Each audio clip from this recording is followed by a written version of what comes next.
stay there. You play to win the game. My message for the fans, we're all frustrated with where we are right now.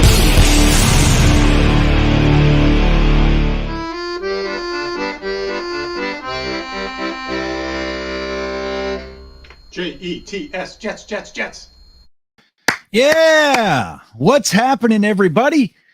Here we are, the Thursday thick of it. Welcome. My name is GreenBean. I am happy that you are here. I always get, it never fails. I get tickled when I pop on here to start setting things up and organizing my thoughts, and you guys are already here. I couldn't love that more, and I appreciate it. You guys are working on getting yourselves all psyched up, and I love that. I want to say hello to a few of you. Then I'm going to bring somebody special on here. John Hepburn, Jay Cool, Rusty Spooner, Ant Jets. You all beat me in here today, and I'm grateful. And I want to say hello to all of you guys. A little special hello for being the early birds. And then right around the corner came MC and FOC. So thanks, guys. Before we move on, of course, what would I be doing? I would be doing a disservice if I didn't bring on my partner in crime here. Let's say hello to Frankie from Flatbush. Here he is. What's up, Frankie? In the immortal words of our undefeated head coach, Ron Middleton, if you see something moving, hit it. If you see something not moving, hit it. And if you're not sure what to do, hit it. Yeah. So, on this Thursday, thick of it, GreenBean, I think it's only fair if we hit it. Oh, yes. I'm in the mood to hit stuff. Yeah. I like that. Yeah, that's great. I mean, honest to God, though, how great is it listening to that guy? I mean, he came out of nowhere for me. You know what I mean? I mean, all the coaches, how much more faith do you have now after the Senior Bowl week in all of our coaches? Coach Rutenberg, Coach LaFleur, even Coach Sala, roaming the sidelines, just taking it all in, getting to know everybody. And then Coach Middleton and everybody. We got a staff. Hate to tell you, we got a coaching staff, a good one. Yes, we do. And then you add guys that we didn't even see, like a Tony Oden. And look at who came out of the woodwork as well. Rob Calabrese called that game. Yeah. Rob Calabrese called that game. And we know Rob Calabrese didn't show up with his brand new, his own devised offensive schemes. He's running LaFleur's offense. And what did we see, Frankie? If you had to say one thing stood out from that offense, from the game, the way we called it, what do you think it would be? I mean, for me, is efficiency. I mean, we were things were moving, and we heard even more impressive to me, GreenBean, was what they said about the practices. Practice. Yeah, we're talking about practice. Yeah, we're talking about practice because they said our practices were different than the Detroit Lion practices, which is nothing against Coach Dan Campbell, MCDC they call him. But MCDC. Our practices were better. They were more efficient. They were faster. Things were happening at a very impressive clip, they said. And we don't hear that very often about the Jets. No. So it was great to hear that we're doing good things. Right. And somebody actually commented on my Instagram. I put out a little clip. It said something exactly that. Like it was really telling that when when people talked about the vibe at the Senior Bowl, they literally said like the Jets to the Detroit Lions practices, like they're night and day. The one person went even as far as to say he had a hard time trying to figure out what the Detroit Lions were trying to accomplish with practice, whereas the Jets were efficient, precise. And he said, the fact that we're making a big deal about this is sad. Like we're grasping at straws. And I said, I have to disagree. I mean, granted, you don't want to overblow it. It doesn't mean that we're going to the Super Bowl or anything. It doesn't mean that. But what it does mean is that this organization saw an opportunity. And rather than just go through the motions and be the worst team that gets the Senior Bowl thing and just blah, blah, blah, they actually looked at it as an opportunity and took advantage of the opportunity and took it seriously. Now, one thing I'll say, and I made a video on this too, in my research, I found out that Boye Mafe said that the Jets contacted him a few days before Senior Bowl week and told him, even though he had never played with his hands in the dirt. He's a stand-up rusher. They said, we are going to be using you with your hand in the dirt, 3 and 4 point stance. And that's how we're going to be using you exclusively. So, take some time, get used to it, but just know that's what we're going to do. He said he had one day to kind of practice it. He'd never practiced it before. And what did we see? We saw Boye Mafe for the first time playing in a game with his hand in the dirt. And why do you think they would do that? Because that's their system.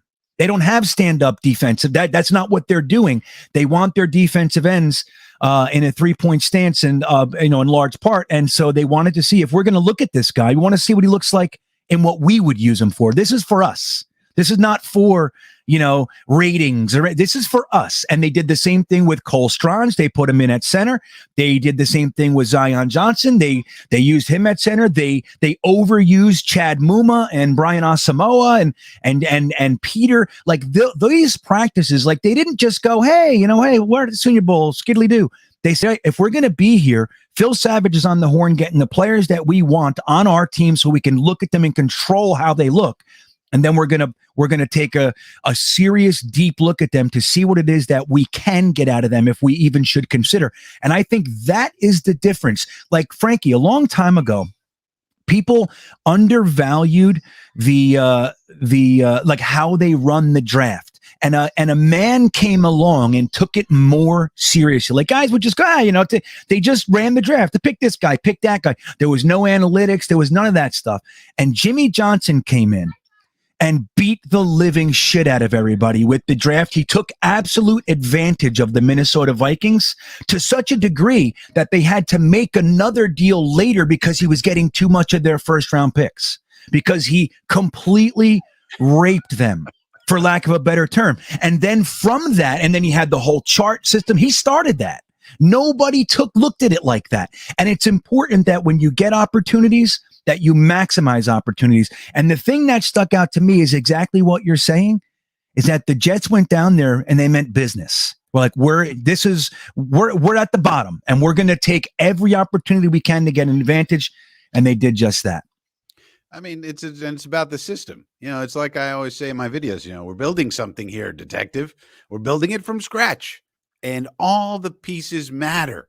Like, the system matters. The fact that they took this opportunity and they didn't just say whatever. They called Boye Mafe and they told Trey McBride, hey, we like you. And they told this one and that one. And, who do they like? Who do they not like? Let's make Zion Johnson a center, see what he looks like. Let's look at Cole Strange at center, see what he looks like. That tells you they know they have a plan. There's a plan in place. We have a plan. Oh, my God. Frankie, I don't know what to do with that. We have a plan, and it's being run by men who know what they're doing and are not on narcotics. This is important. They're not sniffing smelling salt on the sideline before a preseason game. Like, that's right. The thing. I don't even necessarily have I'm no prude, Frankie. But if you're going to do it, maybe game 1, not preseason. What are you doing? Save it. Save it for when it matters. I mean, let's put it to the test. But exactly. That's when somebody has a problem, when they can't wait. They can't wait to the New Year's Eve party, Frankie. They can't get there. Right. They can't get there. Exactly. But yeah, and that's the impressive thing. It's about the system. It's about the pipelines. I mean, think about what this means for the pipelines. We always talk about the pipelines because what's going to happen is we're going to start being successful. And next year, when the coaching carousel starts spinning, people are going to start knocking on the door of Jeff Ulbrich. They're going to start knocking on the door of Mike LaFleur. There's already some rumblings about Mike LaFleur, but not yet. He's kind of like on the bottom rungs of everything. But once we start having success, they're going to go, hey, he's a LaFleur. Look what Matt's doing. And so we're going to lose those guys eventually. But you need to have the pipeline so that then, okay, if we do, Coach Calabrese moves up, and Coach Rutenberg maybe moves up, and Coach Middleton. So, it's a beautiful thing. We have a plan. It's being run by people who know what they're doing and have been here before. And most impressively, even a guy like Ian Rappaport, who knows just about everything. Between him and Schefter, they know. Is there anything those guys don't know about all 32 teams? And Rappaport said, this feels like the Jets are at the end of year 2, which means they kind of doubled it. They doubled it up. They basically have accelerated to the point where a guy like Ian Rappaport says the Jets feel like in their in their, rebuild, it feels like they're at the end of year 2. And how great is that? Yeah, I saw that. And look, and it's not to be understated. Look, it's very easy to to just say this is all stupid. It doesn't mean anything. What Ian Rappaport saying something positive about it doesn't mean anything. But when you look at how far down we really were, where we were the laughing stock of the entire league, and not just because of losses. It wasn't even about record. Think about it. We haven't been the worst team in the league since the 90s. So it wasn't only that, it was how we went about things. We were slapdick. We were a complete mess. We had no plan. We didn't know what we were doing. Like the Anthony Barr thing. Oh, the Jets are signing Anthony Barr. Oh, the day later, Anthony Barr says he had he thought about it at night and he thought he can't do that to himself. He would be miserable if he did that to himself for the money. You know what I mean? And it on and on and on. That's not happening anymore. So hearing these things is all part of the collective solution, which is becoming an organization that actually knows stuff. And that's where it all begins. So I want to get to a super chat from Scott Wilson. Thank you, Scott. I appreciate the super chat. He says, last season, you were often the voice of reason through the losing, reminding the fans of our youth and steady improvement. This next season, will it be the same mindset, or is it time to expect playoffs? Playoffs? Well, yeah. What was his name again, that guy? What was his, what the hell was that guy's name? I want to say Marchiota, but that's not right. Remember that guy, the Colts coach? Somebody in the chat knows. I forget his name. Yeah. Is it, I feel like Marchiota, Marichetta, some shit like that. I don't know. Let us know in the chat. But Scott, let me answer this for you. I don't think that there's a playoff mandate yet, but I will say it wasn't her Mora. Thank you, Benji. Yeah. Oh, and Ethan. Okay, all you guys. Yeah. Jim Mora, and then his son came around too. But my whole thing is I don't think Joe Douglas is on the hot seat. Like, there are a few people that have gone out there and said, this is the year. If he doesn't do something, potentially playoffs, his seat is going to be sizzling. I disagree. I think that Joe Douglas sat down with the Johnsons and told them how bad it was here. I think that he said, I'm not going to be able to do this in 3 or 4 years. And that's why he demanded a 6-year contract, which is not the normal length for a first-time GM. I want to just make sure this isn't like, oh yeah, he just got a standard 6-year contract. Like, that's not accurate.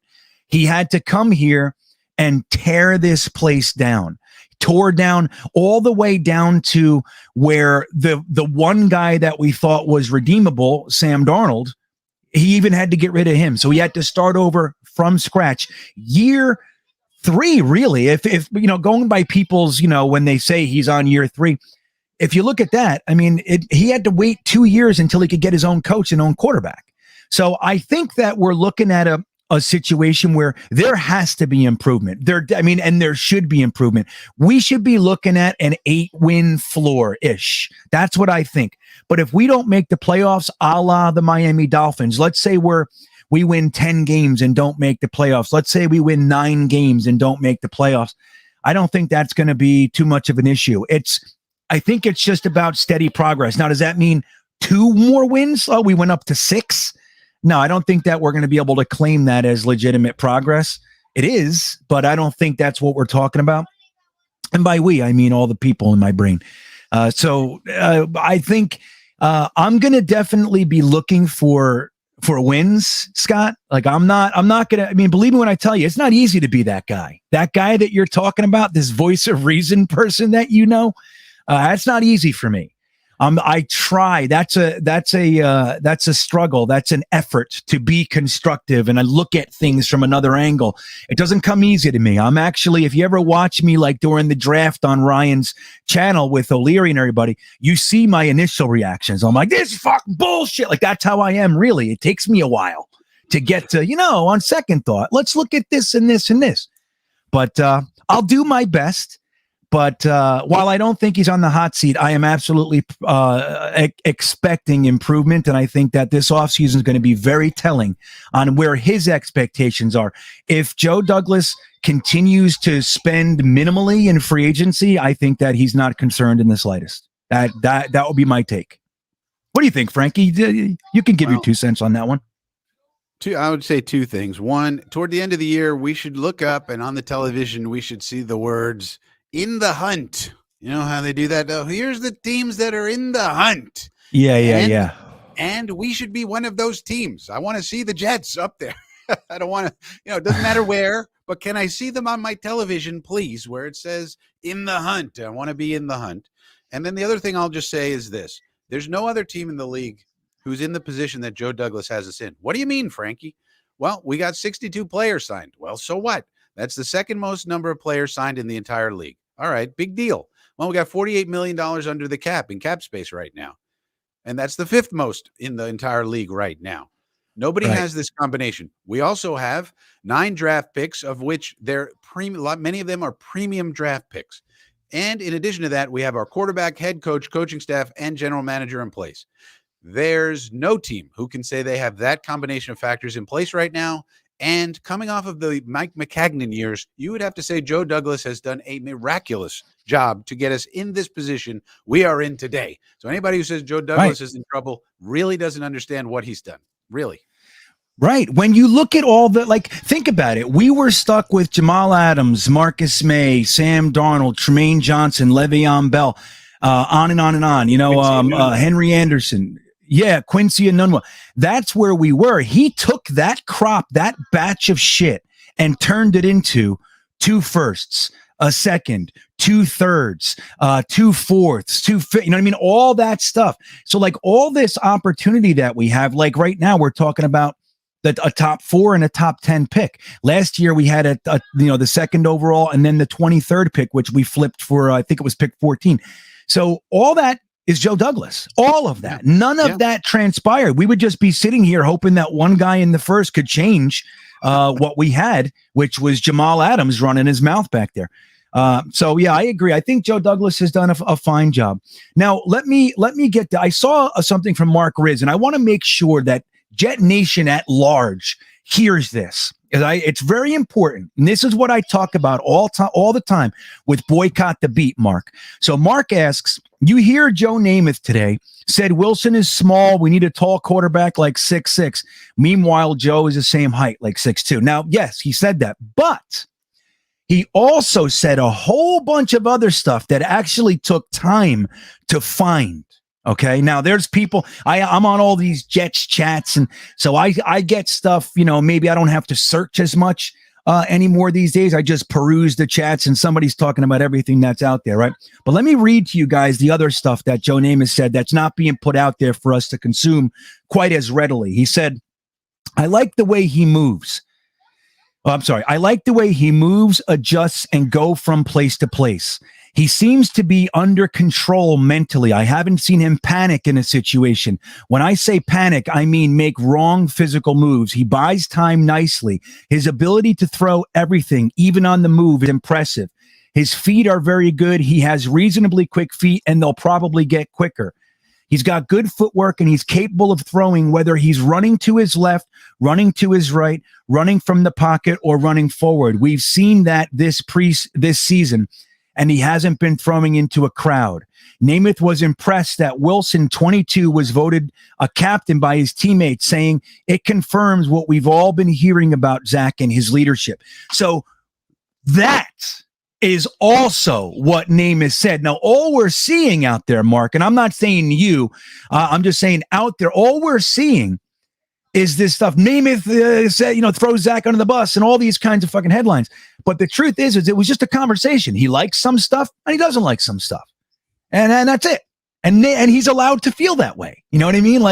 It's fine. Maybe he thinks, hey, I always see taller quarterbacks do a little better. It'd be nice if he had a couple inches. Okay. What's wrong with that? You know what I mean? Now, if he didn't say any of the other stuff and just said, Zach's too small, fuck him, that would be a different story. But the thing is Namath gave a nice, well-rounded critique and or constructive, synopsis of what he thinks of Zach Wilson. And most of it was actually pretty positive. So I wanted to make sure that Jets fans heard the rest of it. A lot of times we consume things in tweets and snippets and we don't hear this stuff. I saw a group of Jets fans go into war. Like they were ready to throw Namath. They're like, fuck Namath. He's old. And he's good. I'm like, hey. That's Namath. That's our dude, man. We can't start cannibalizing ourselves. You know what I mean? Like we have very little to be proud of. Namath is one of those things. Before my time, I never saw him play, but he's always going to say what he thinks. And I think that we should appreciate that and he's not a homer entirely. When he called games, I don't know if you guys remember this, when he used to call the Giants Jets game, or every now and then he would get another Jets game from the box. Dude, he was a homer, the homer of the worst degree. He'd be like, "Oh, come on, you got to give the guy a break, man. They've had a hard week," that kind of stuff. So, any thoughts on the Namath stuff, Frankie? Do you? What do you think? You mad at Joe? No, I'm not mad at Joe. But why are we so concerned about what somebody says? Bart Scott said this, and Wayne Kravets said that, and did you see what Connor Hughes said? And why do we care what people say so much? I mean, I'll tell you what to look for with Zach Wilson. If he throws next year 63, 64, 65, 66%, something like that, completion percentage, he's going to be a very good quarterback. That's all you have to look at. Just look at one number, because he's going to do everything else the same. His escapability, his running, his throwing down the field, his throwing it into small windows, that's all going to stay the same. So if he's 63, 64, 65% instead of the 56, 57 he was this year, then we've got ourselves a very good quarterback. That's all you need to know about Zach Wilson. That's it. Doesn't matter what Joe Namath says. Doesn't matter what Mark Sanchez says. It doesn't matter what Damian Woody says. It doesn't matter what anybody says. If he does that, he will be a very good quarterback and we'll be on our way. And that's all you need to know. I agree with that 95%. I will just let you know it's very important to think and listen to what I say. That's yeah. Right. Well, I got stuff to say. You listen to Green Bean and then you're done listening. Then you watch. Right. Yeah, I have stuff to say, guys. So let's get to a couple other super chats. And Kyle Ornsby, I appreciate it, my friend. He says, what about trading for a wide receiver or edge, then trade back from 10 to recoup what you traded away, so it's like you didn't even use a pick? Now, let me just make sure. So let's say we trade a second round pick for just an example. Let's say we go get Amari Cooper with a second round pick. So you're saying trade back from 10, recoup that second round pick, and then we got Amari Cooper for free. I think that's what he's saying, right, Frank? So essentially you could look at it that way. Frankie, what do you think? You think that's a good way to do things? Are you in? Well, it depends. If you look at all of the people that were rumored to be in the trade market they all have one thing in common. They make a crap ton of money. Hello. So Amani Cooper, for example, I wouldn't acquire for anything. Because why? Not because he stinks. No, he's very, very good. But he makes $22 million per year. 22. We have $28 million to spend after we consider the draft class right now. So we're going to really get Amani Cooper and then have $6 million for the rest of the free agents. We can't get anybody then. So we're going to have one guy.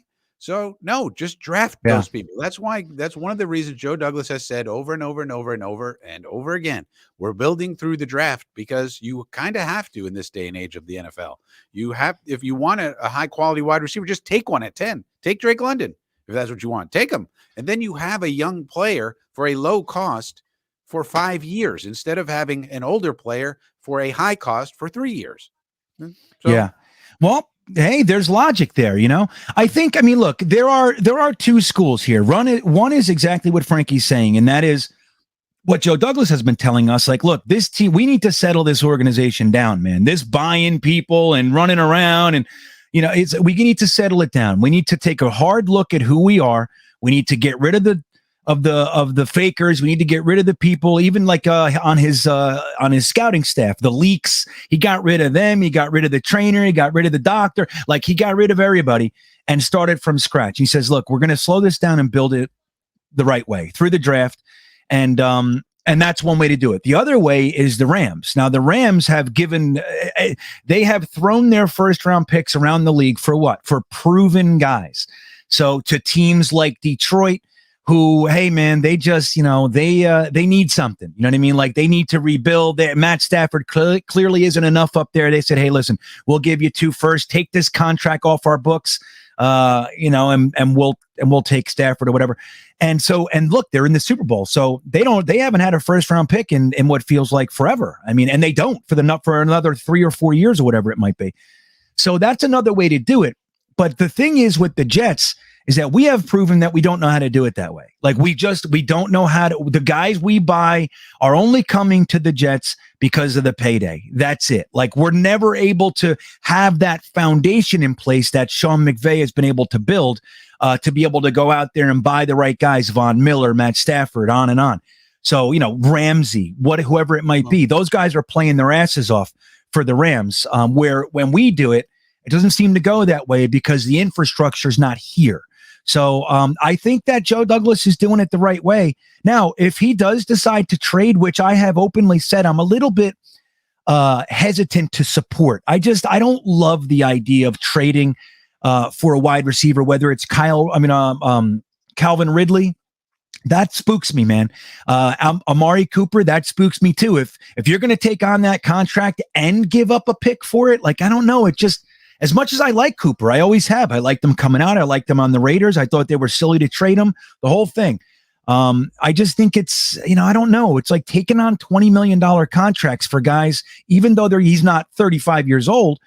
It's still, he's been around a while, man. And it's just like, I don't know, 20 million is a lot for our young team. So I'm hoping that we do what Frankie just said, which is, if you're going to trade back, fine. But let's just use our picks, take young players, build our team from the inside out, from the trenches out. Let our coaches get to work. We have a nice young crop of players who have a year under their belt now in the NFL. Let's just build, baby, and just have our young team get nastier every single year and start punching people in their mouths like that. And then later, if you want to make some trades or whatever, he'd be fine. But I'll tell you what, Frankie, if we are going to trade, it'd be nice to get the asset back, like Kyle's saying. So I would be okay for that end of it if we did.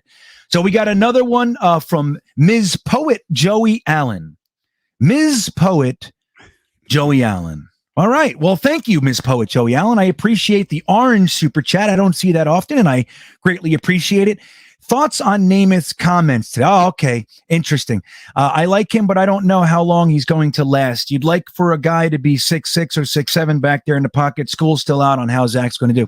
Yeah, well, look, we started to talk about it a little bit, as I'm sure you heard, and I'm sorry that I didn't your super chat wasn't the piece that inspired it, but we can add to that as well. I think, again, Frankie really nailed it, which is, I think we put too much stock in what people say, like especially a guy like Namath, who, I mean, he's been able to remain relevant for the New York Jets and in the NFL, quite frankly, for, 50-something years, man. I mean, the guy has been the face of the NFL in many respects. I mean, look, I just went to the Hall of Fame last year, and they have like a newer attraction there, which is a virtual holographic locker room experience where, you meet all these older players and everything. And the host at the NFL Hall of Fame, the virtual holographic host for the whole thing was Joe Willie Namath.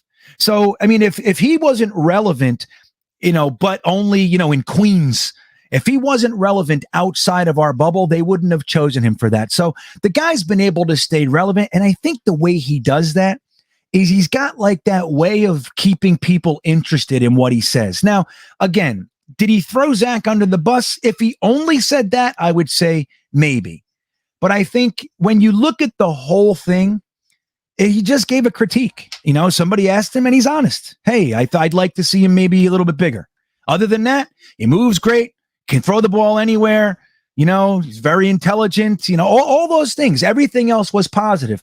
So I think I'm not too worried about it, Ms. Poet Joey Allen. I think Namath is still a Jet, and I think he's always going to be a Jet.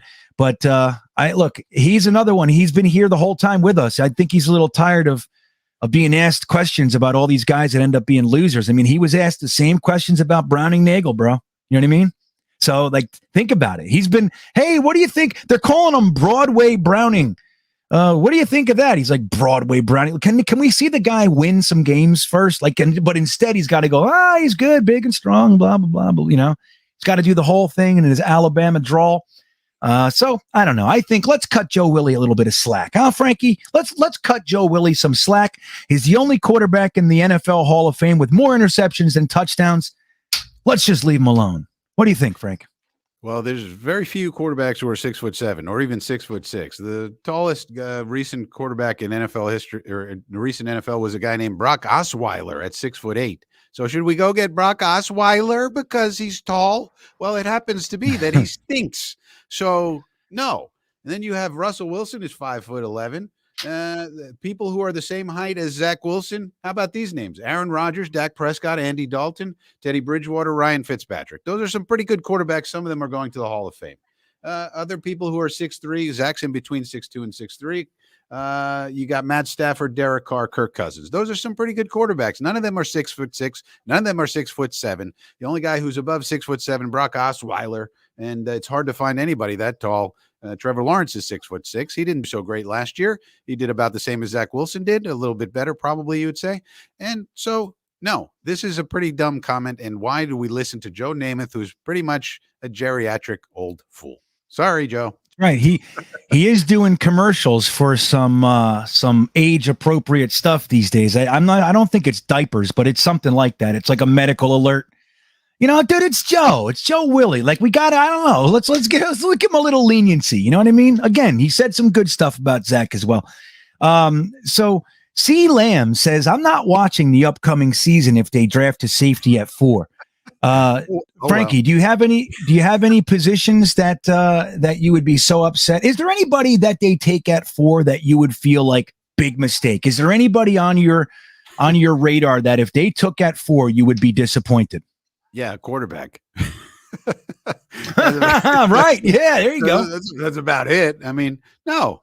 You want to give me Evan Neal? Great. You want to give me Akey? Great. You want to give me Hutchinson? Great. You want to give me KT? Great. You want to give me Kyle Hamilton, the unicorn of the draft? Great. You want to give me, I'd probably be a little curious if they took Stingley just because of the injury history.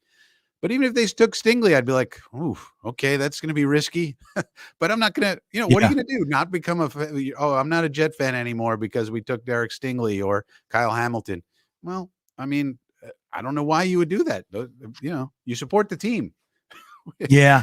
Look, C. Lamb, let me just say, number one, I think I want to say CD Lamb, and I'm sorry, but I want to. It's hard not to, C. Lamb, but I'm going to tell you now. You've been through, I don't know how long you've been a fan. I don't know how old you are or anything, but if you've been around for 10 years, dude, the shit you've dealt with. We drafted D. Milliner and Sheldon Richardson.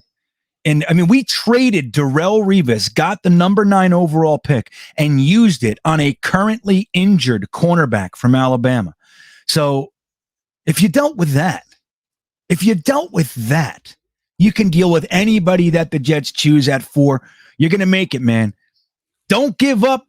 Like they say, don't quit 3 feet from gold, buddy. Don't quit 3 feet from gold. Keep that axe going. You're there. You're there. You made it. Stick with us, buddy. We all know we love Joe Willie Namath. Nobody's mad at Joe Willie Namath, so everybody calm down. No. Yeah, we love Joe. Joe Willie's the shit. Yeah. It's funny. Every now and then, back in the day when I was just on chats, I wasn't doing this. I didn't have a platform, but I would be at Jetnation, and some guys, the older guys, they get really protective of Joe Namath, and I would just start throwing out stats that, you know what I mean? Because his stats aren't necessarily, there are stats that are fantastic, but overall, his stats aren't necessarily awesome. And I would just throw out stats and watch him. I would watch him go berserk. You know what I mean? You don't know anything. But I don't do that anymore, Frankie. I've taken a more middle of the road approach to things. But overall, I love Joe Willie. And dude, the truth is I even love Mark Sanchez. The last couple of years were embarrassing, but dude, he was a part of some of the most exciting Jets football we ever watched. Truly, 2009 and 2010 were exciting. That was some of the most fun I've ever had being a Jets fan. And Mark Sanchez pulled some really good games out of his pocket there. So, when I look back at it, I'm like, I wanted to get rid of him, the whole thing, but it's like, fuck, I love him. He's a Jet. You know what I mean? He's part of our It's part of our lore and our history, the butt fumble. Jesus, I can't even believe that was real. That really happened, the butt fumble. It really did. You know what I mean? It really did. Yeah, Aunt Jet says, I want to kiss you. I don't know, Aunt Jets, if you heard it in the intro for this very show. I have that in there. It's I want to kiss you. And she goes, oh, thanks, Joe. And he goes, yeah. He was hammered. He was hammered. But I put that in there for you. So yeah, he's right. He's right. Yeah, right. So look, Mark Riz acknowledges. Yeah, I didn't even see that. So I just scrolled to the clickbait. And that's Mark, it's not your fault, right? It's not your fault. That's what we see these days. We scan, we see a bunch of headlines. We might read a couple sentences below it, and then they stick another headline in there before the article's a quarter way through, and it takes you away. You go somewhere else. You're like, holy shit. And then that happened. And that's the way that it goes these days. But yeah, if we slow down and just consume the whole thing, a lot of the times you realize that when taken out of context, a lot of comments can sound one way, but actually are not that way when presented within their context. So Joe Namath is safe. He's fine. Pure Adrenaline Fantasy Sports wants to remind everybody to hit that thumbs up button. If you haven't subscribed right here to Greenbeanjetsfan YouTube page, it is appreciated if you do. It's a good idea to do it. It supports the channel. It helps us to keep going. Don't forget, this is all for free. So we do all this planning and working and all this stuff so we can hang with you guys. So, you know, if you have it in you, give a little click, a little thumbs up, and a little subscribe, and it changes everything. If you really want to be supportive, you can go on to my Patreon, which is really starting to pick up steam, man. We have some good content. We got together last night with the patrons. We did a breakdown on the tight ends.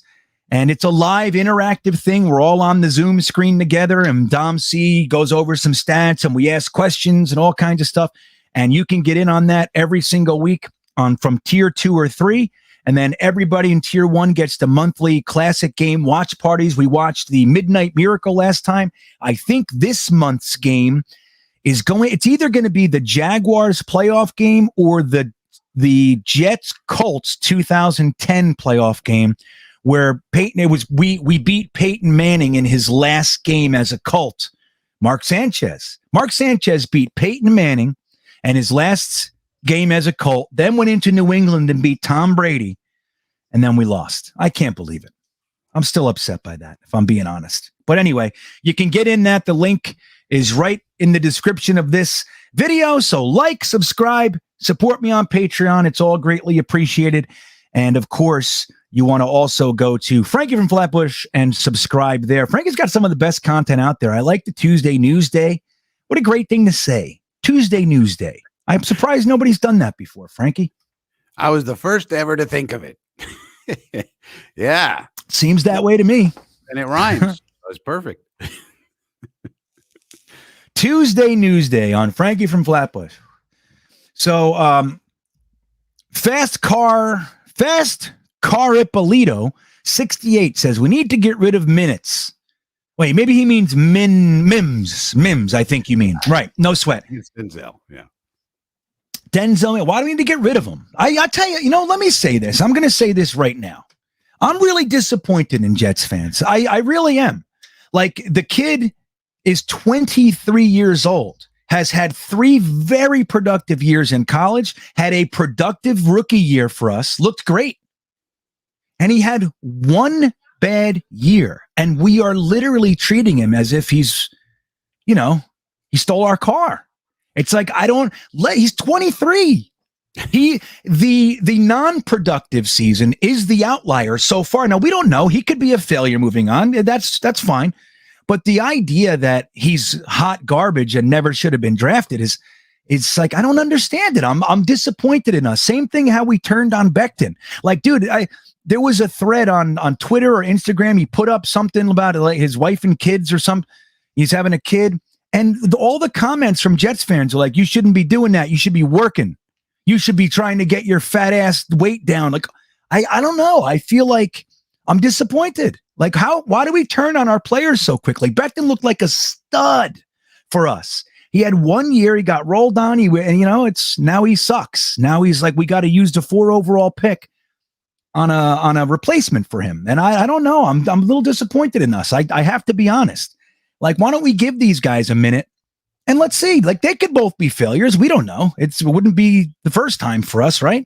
But at the same time, they're both super young and they both looked really good their rookie seasons. They did. Mims had made some amazing catches, guys. Don't forget that. And he looked good until Sam Darnold came back in and was Sam Darnold.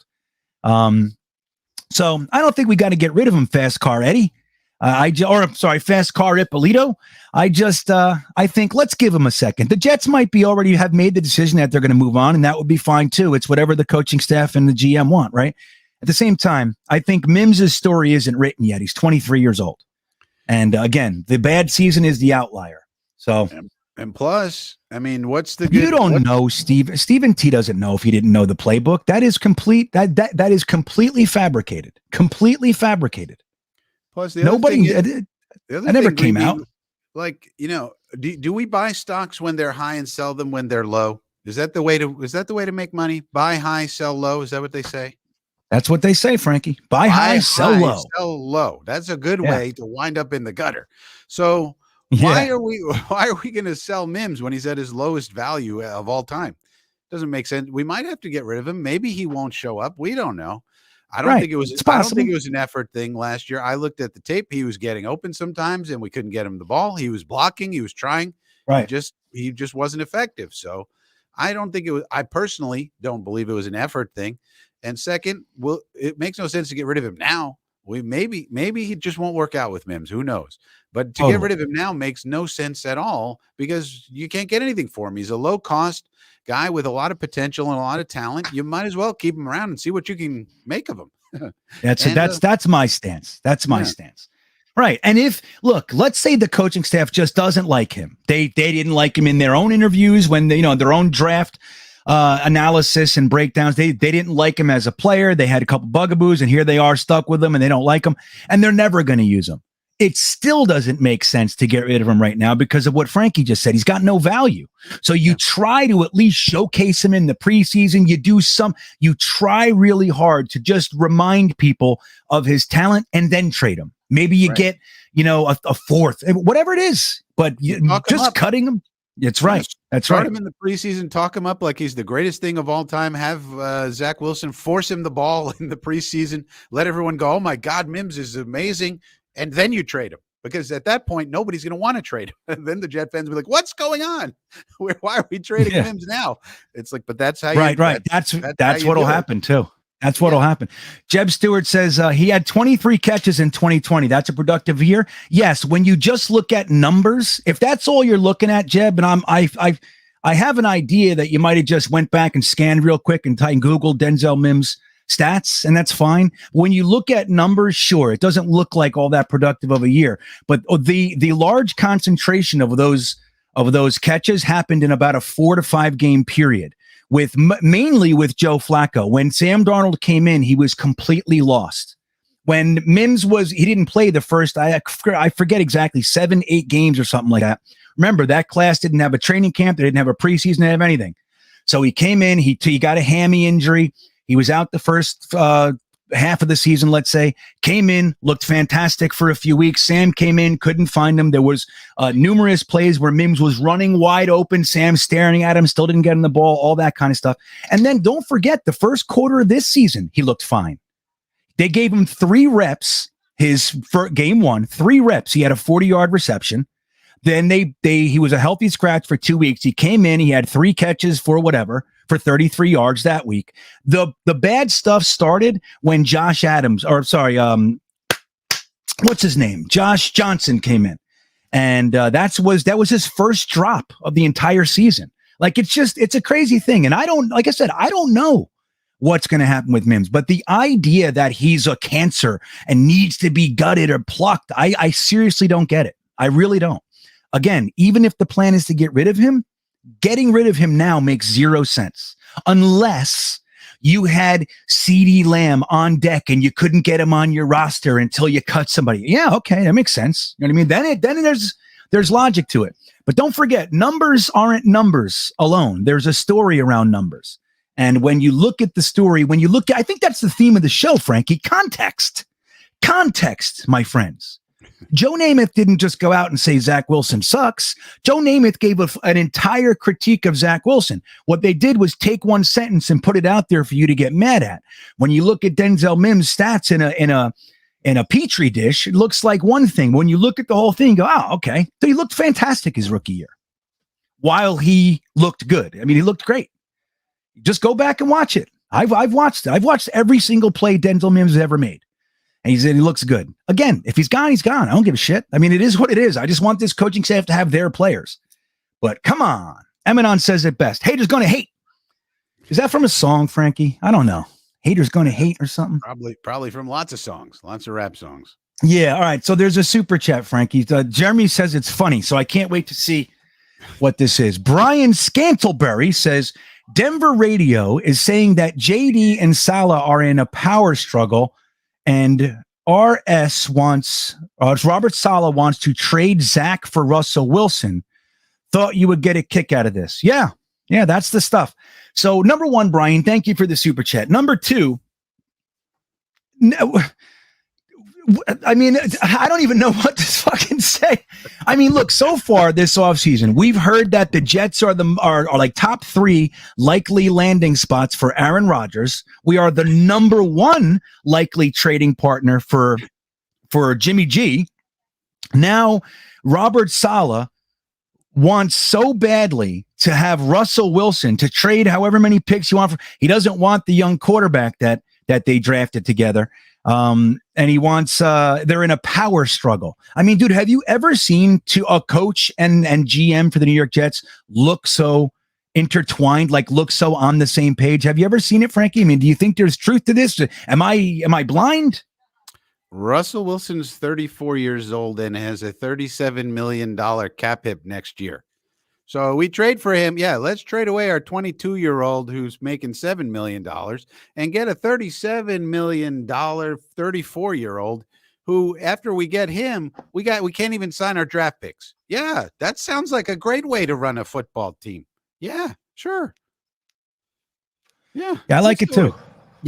Now, and look, and let me say this. I happen to, you guys know, I don't root for players, really. I root against. Like the only rooting for happens to be a default of rooting against someone, right? So like if it's not the Jets for me, I root against everybody else. It's who I hate the least, and sometimes I don't even know who I'm rooting against or for until I turn a game on. I don't even I hate the teams. Like it'll be the Patriots and the Bills or something.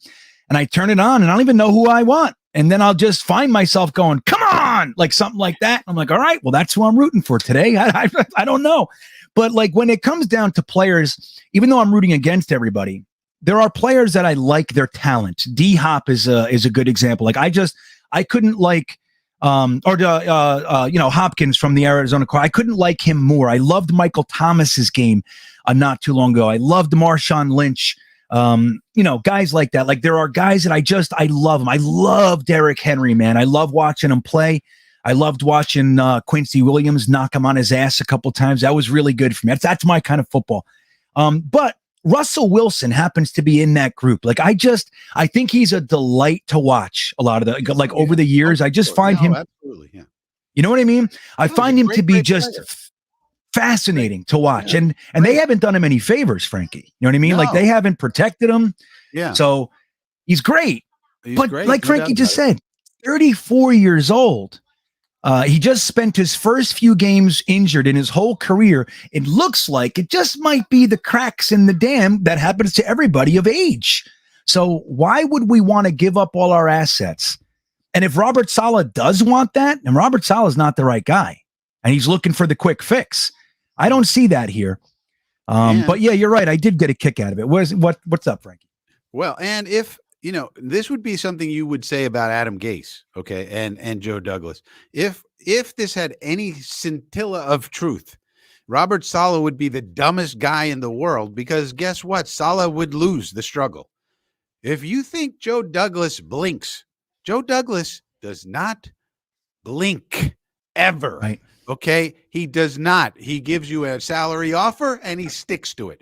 He's not taking, he's not playing games with the media. He's not leaking out of the building. He does not blink. His first job in the NFL was the Turk for the Baltimore Ravens. The guy does not blink. So if Robert Saleh, who's by all accounts a very, very smart man, had any idea that he's going to go into some kind of a power struggle with Joe Douglas, he would be. You can't even imagine he would have an idea like that. It would be so stupid, it's unimaginable. Joe Douglas doesn't blink. He doesn't. Joe Douglas doesn't blink. I mean, dude, he's got ice in his fucking veins. Yeah. I mean, you've seen it. Like, let's look at the one example this year with Marcus May's agent. Right. Marcus May's agent employed a tactic, which is to leak information to a specific source, and therefore they control the narrative, and they want to pressure the organization or whoever the opposing person or what team is or whatever, they want them to feel pressured to respond, and therefore starts a dialogue that the agent controls. This is textbook stuff. The problem is that his agent, Burkhart, who is in my opinion, one of the lower graded agents out there. He's just kind of grimy and shitty and all those kinds of things. He employed the tactic, and Jetnation, by and large, responded to it. This is bullshit. Why is Joe Douglas lowballing Marcus May? He's our best player. He's been a good sport. All those kinds of things. Joe, did you hear a single peep from Joe Douglas? Did you hear a crack? Did you hear what did he say? When they finally got him, he said, "Yeah, we love Marcus May." You know what I mean? Yeah, that's all. We love the agent, and we love Eric Burkhart. We love him Eric too. Burkhart. Yeah, I know Eric Burkhart for a long time. We have a great relationship. I love him. I love the player. Everything's wonderful. He does not blink. Right. Then Eric Burkhart went to that story. Remember, there was a story written that about the agents' relationships with GMs around the league. And Joe Douglas had a specific agent, speaking on the condition of anonymity, of course, that said the exact same things about Joe Douglas in the article that Eric Burkhart said about Joe Douglas when talking about Marcus May. So it was very transparent that it was him. But he said he's the worst GM in the league. He's disrespectful. I'll never deal with him again. All that kind of stuff. Then what happens? Joe Douglas doesn't crack. Jets fans were pressuring. Just sports media was pressuring. Joe Douglas just stood where he stood. And what happens? We find out a couple months later, Marcus May had a DUI that they hid. They swept under the rug, tried to force the Jets to pay him with guaranteed money. Before anyone knew about it, because then once the contract's the contract, you gotta eat it. You got to deal with whatever. Just like the Quincy Anunwa thing. Hey man, they signed the dotted line. I haven't played since, but I'm getting paid 3 years in a row. Like that's it. So they tried to get Joe Douglas to crack. With all the pressure was there. Joe Douglas did not flinch, and then we found out later that they were not exactly who they seemed. Now, I still like Marcus May. I think he's been a talented player. I'd be willing to see them give him a 1 year prove it deal kind of thing. But who got screwed in that thing? Marcus May. Joe Douglas had an offer on the table with guaranteed money. We don't know what it is. All we know is what Eric Burkhart said it is. That's all we know. We do not know what the offer was. Eric Burkhart said it was 80% of what he's making now, which would have, if it was 2 years, $8 million per guaranteed, that would have been $16 million. So Marcus May just lost almost about $5.5 million guaranteed because of Eric Burkhart. There you go. So instead of taking care of his agent or of his client, Eric Burkhart screwed his man. Now he's got the Achilles injury. He had the ankle injury before that. He was he was injured the first 2 years of his career. He's 30 years old with a DUI suspension pending, and he's got no contract. So are we grateful that Joe Douglas didn't flinch? I mean, dude, that's what we're looking right at it. That example is as good as any about the guy not flinching. And that's what we want in a GM. That's not been our experience. Our GMs were pushed around by the media, and I think we should be proud and happy about that. You know what I mean? Absolutely. Yeah. And we're gonna build something great here. And if you want to come, he'll give you a market value. He knows market value. He's gonna stick to it. If you'd like to come here, We got a good facility. We got a team on the rise. We got daycare at the facility. Morgan Moses was saying, well, how great. We got daycare here. We can bring the kids over to the facility. Yeah. We got a good coaching staff. Everybody loves Salah. Everybody loves all our coaches, but we're not going to overpay you. You want to come? Okay. We pay you a fair market value and not a penny more. And we have a good time. We're going to try to win. We're going to work you hard. We coach you up, but we're not going to overpay you. Then that's the way it is. That's right. I like it. And I think I'm happy with it. And look, again, that doesn't mean that we have to agree with everything. You know, guys can throw out this or that. And yeah, there are picks I've hated. I hated it when they happened. There are, moves I didn't like. There were opportunities I thought that he didn't take advantage of. That's all fine. I don't think he's perfect. But when you look at least by comparison to who we were, it's night and day. So, Frankie, let's wrap up the first hour here with a little segment we like to give you full reign. And then I want to bring Wat2K in here. Wat2K has got some stats as well. And I want to let everybody know Wat2K's article this week for greenbeanjetsfan.com is nothing short of fire. It's banging. It's about whether or not to keep or let go of our own free agents. And it's fantastic. It's a really good read. And I recommend everybody going to greenbeanjetsfan.com and reading it under P's of the Pod. He is one of them.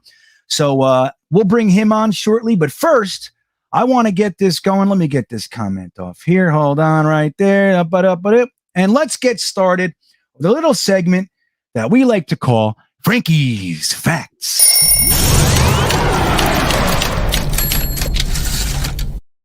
You're up, Frankie. Still love that little thing. All right, so we got the draft coming up. There's a Super Bowl on Sunday, but then after that, everyone's going to start looking forward to the draft.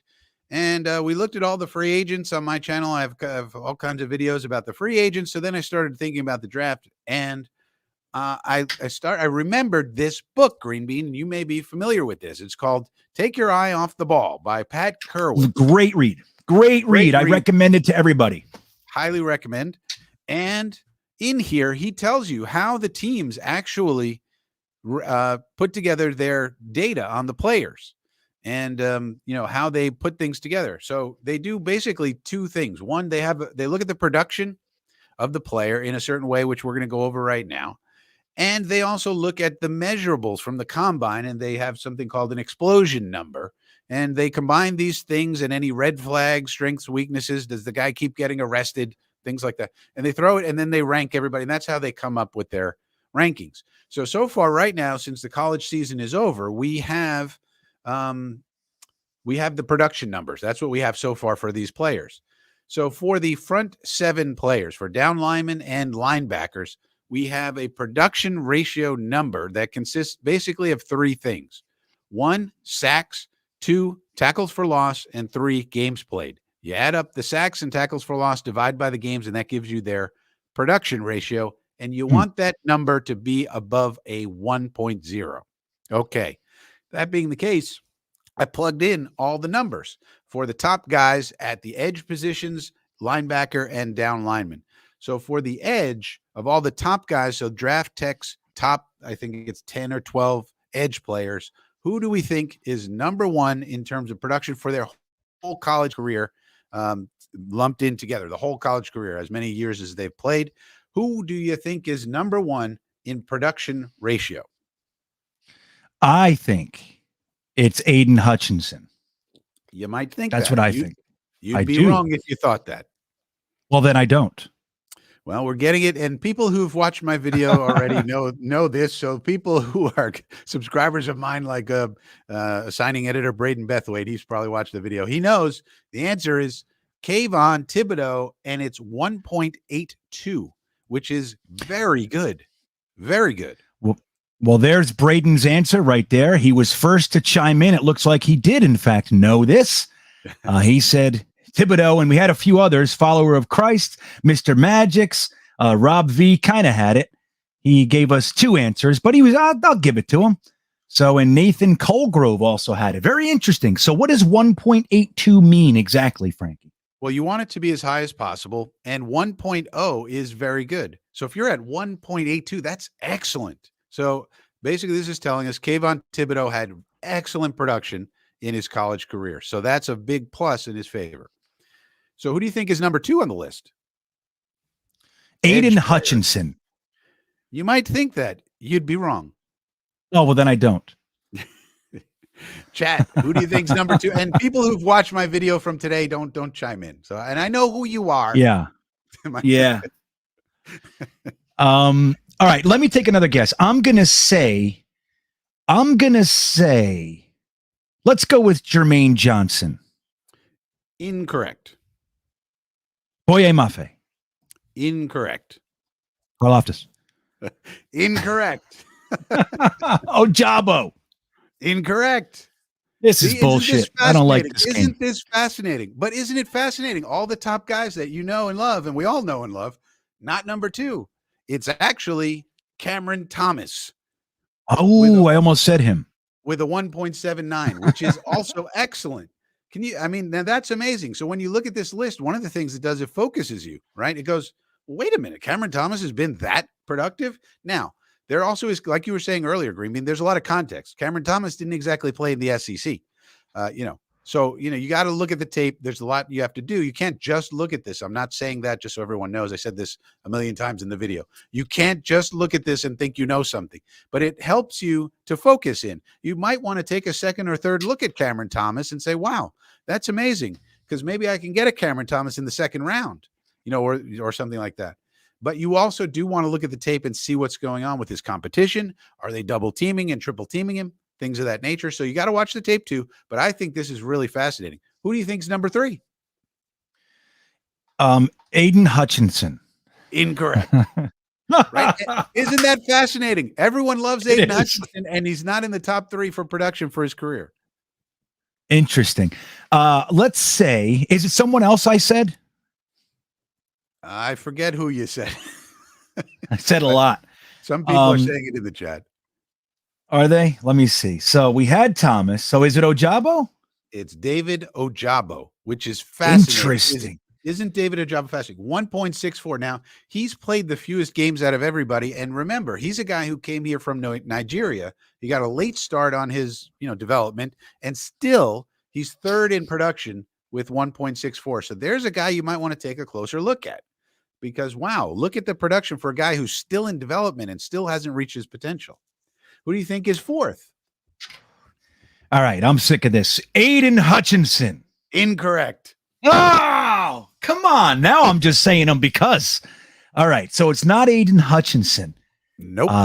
It's not. All right, so we said Thibodeau, we said Cameron Thomas, and we had David Ojabo, and it's not Aiden Hutchinson. So let's say Boye Mafe. Incorrect. This is ridiculous. My J is wrong. Karlaftis is wrong. My J is wrong. Jermaine Johnson by Jeremy, wrong. Lloyd, wrong.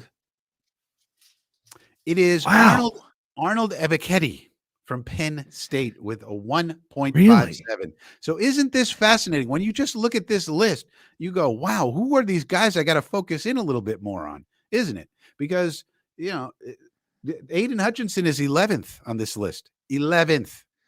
Now, 11th. So why do we love him? What is it? When Ojabo, just to give everybody a little context, Ojabo is his line mate.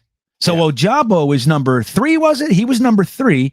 Yeah. And Hutchinson is number 11. But by and large, people are in love with Hutchinson, and we think Ojabo might slip to the second kind of a guy. Maybe he's the 3rd or 4th guy, but we think him less than we do Aiden Hutchinson. Why, Frankie? What is that? Oh, one of the things to keep in mind now, these numbers are their whole entire college career. I lumped them together. This is an ongoing discussion we're having on my channel in the comments section, because I put it out like maybe we should only look at, their last year that they played, or the last 2 years, say. Like, is it really that relevant, their freshman stats? So Kayvon Thibodeau, for example, had an excellent freshman year, and Aiden Hutchinson did not. So Aiden Hutchinson really came on this in particular this year, but especially the last 2 years, and was really fantastic. So if I took just the last year they played in college only, Hutchinson would be much higher on the list.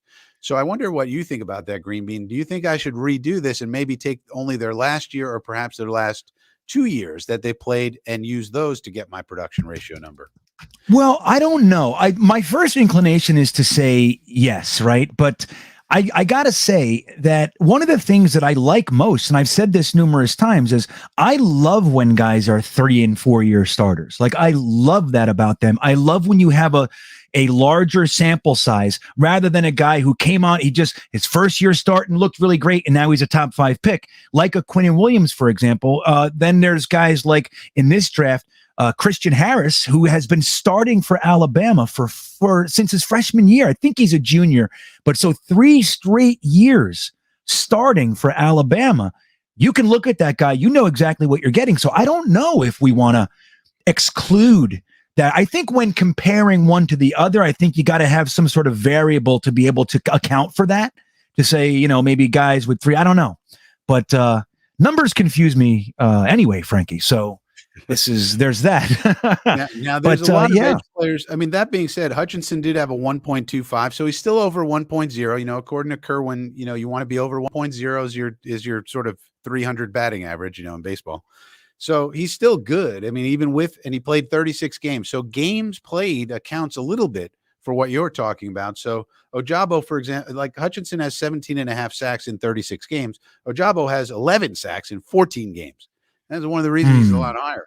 So so we do take into account the games played. Jermaine Johnson's still on here. A lot of people were talking about Jermaine Johnson in the chat. He's on here, 1.52. So that's still an excellent production ratio. It's not bad. So what you could say about this, and Karlaftis is 1.54. Sam Williams for Ole Miss, 1.57. Even a guy like Nick Benito, who nobody's talking about that much, 1.46. So a guy like Nick Benito, because he's on the list here, you might want to go look at the tape on Nick Benito and make a decision. Why is he's a surprise guy on the list? What's going on with Nick Benito? I like that about what you're saying. Like, it doesn't necessarily, it's not a be all end all, but it can absolutely direct your thinking in directions that maybe you weren't heading. Like, oh, maybe I got to make a right turn here and look over here. I wasn't heading that way.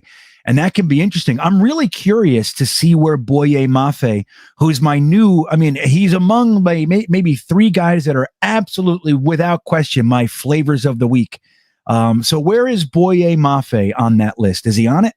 He is on it. He's 12th, and he has a production ratio of 1.11. So he's still above the 1.0. So he did well. 31 games, only 15 sacks, 19 and a half tackles for loss. And then you have Kingsley and Agbare, who a lot of people love as well, 13th on the list, 1.0.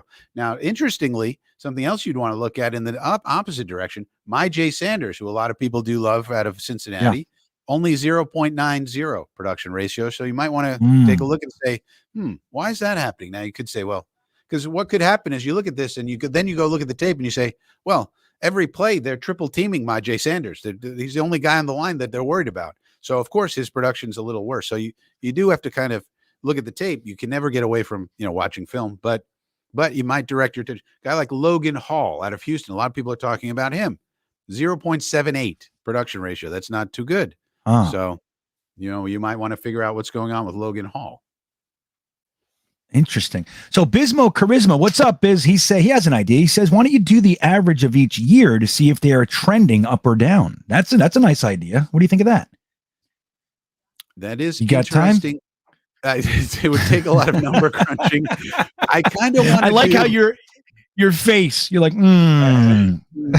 because I'm thinking probably, like, I think a good comparison would be do the entire career. Then you see what the number is, and then do the last year for everybody. Because if you think about the college, right, when you're coming as a freshman, there's not too many people like Kayvon Thibodeau who just come in right away and they're amazing. They usually take a little bit of time to get going. So maybe if you take their senior or junior year, whatever was their last year in college, and then do this and compare it then to the entire career, see how that compares. I might do that. But yeah, I like it. This is interesting. And then I'm going to keep track. Now the idea with all this too is you combine it with the measurables, red flags, where you put together the whole thing, and then you have a ranking, calling it the Frankie rankings. And then I'm going to track where they get picked and how their career goes, and see over time how the Frankie rankings, if we find out that, the top 5 guys in the Frankie rankings are superstars, we go, oh my goodness, we might have something here. But right now, I don't know. I'm just plugging the numbers in. I have no idea.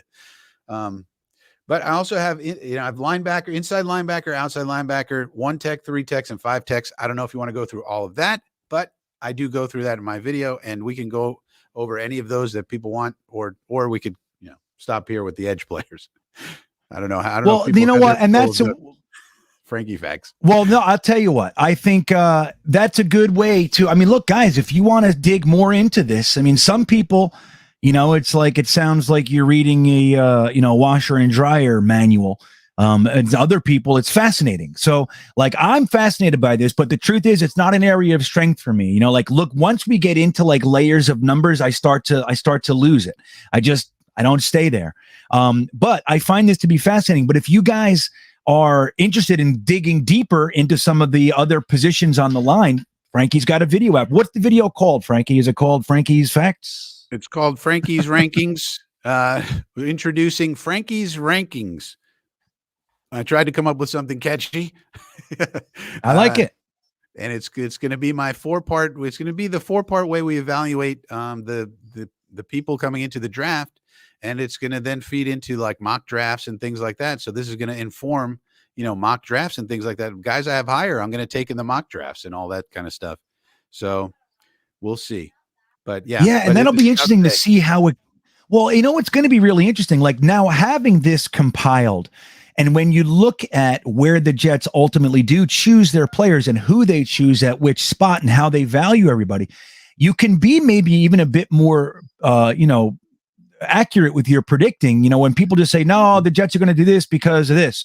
And it's like, well, actually, when you look at something that's closer to the actual system they use, right, this guy actually fits maybe a little bit better. And that'll be interesting to see. And like, as we try to figure this Joe Douglas guy out, because look, people like, what do we say? We say, Joe Douglas he doesn't care about the kicker. He doesn't value tight ends. He's a bargain bin shopper, all those types of things. But we haven't seen him for all that long, number one. But number two, we haven't seen him with his quarterback and his coaching staff yet. This will be the first offseason when he has those components on his team. So who knows? Now that the quarterback, rookie quarterback window is open and the clock is ticking on that, Joe Douglas might come out of the gate and be the most aggressive general manager that we've ever had. Like, we don't know. So we're still trying to figure this guy out. But having some of these other disciplines kind of factored in, you can start to maybe get a better idea of which direction this guy's going to go. Because I'm going to tell you right now, he has confused me numerous times on his picks, whether that be Jason Pinnock, Brandon Eccles, those guys, or whether it be even Ashton Davis as the 3rd pick in his first draft. I was confused by that. James Morgan, I didn't understand. I was like, I don't understand what the hell he's thinking. So as we move forward, maybe this stuff we'll start to be able to predict this guy and go, no. When you look at what he's done over the last 3 or 4 years and you add these things into account, you can actually go, no, this is the guy he's picking, and then probably be right. That'll be fun. That'll be good. And that's what I think, and that's why it comes back to this book, because this is what Kerwin's telling us to do. Somebody might say, hey, like people were saying on my video, hey, what about interceptions? And what about, this and that? And it's like, well, I took the categories because Kerwin this is what Kerwin is saying the teams use to evaluate this stuff for these players here, the front 7 guys. So if that's the case, like I think about a guy like Joe Tryon from last year. Everybody was like, Joe Tryon, what? When Tampa Bay picked him in the first round. I bet you they had a similar system to this, and they had him very high, and they picked him. And guess what happened? He had a very nice rookie year. I think they're pretty happy with Joe Tryon. And everybody was very surprised. They picked him in the first round. Like, what? What are you doing?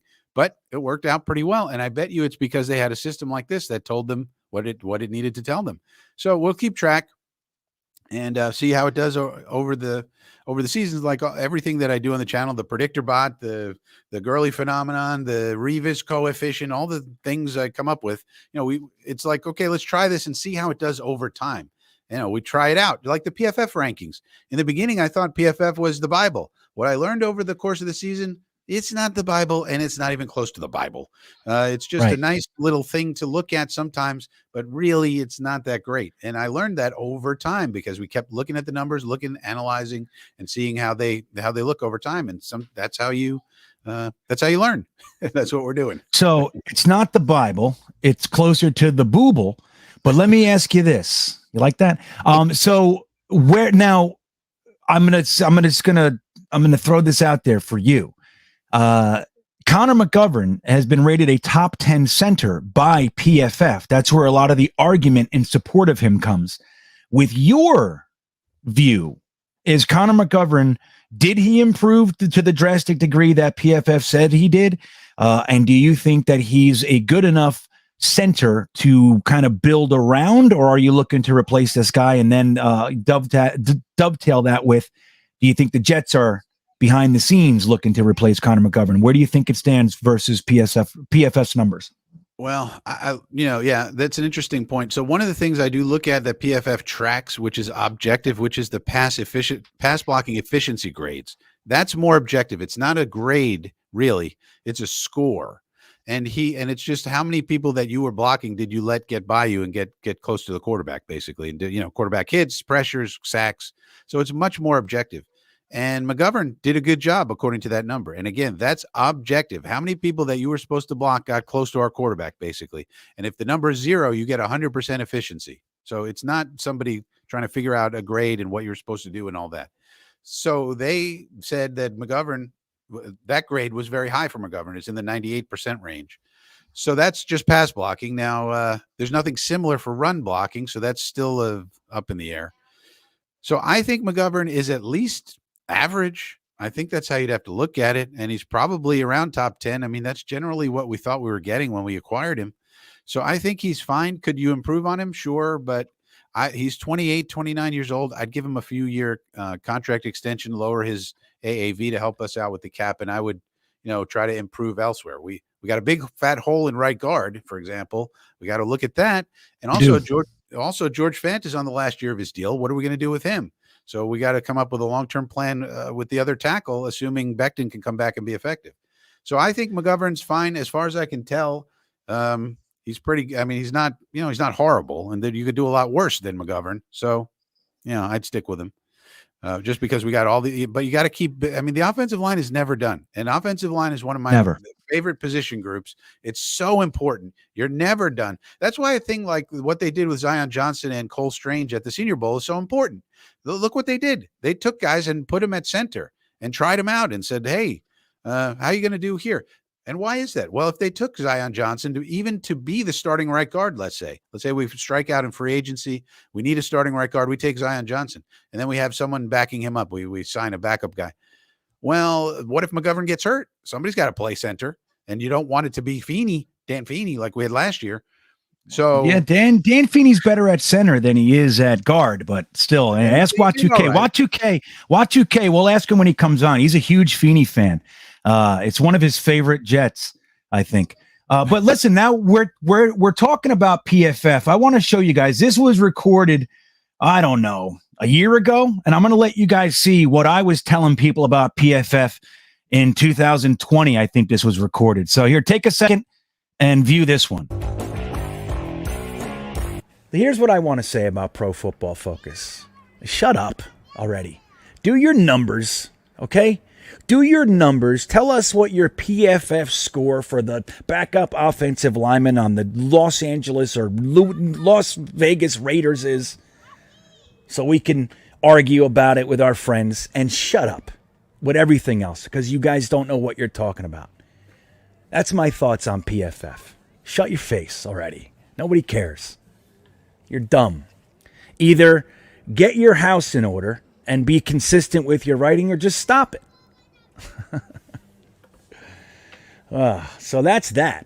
That's all I got to say.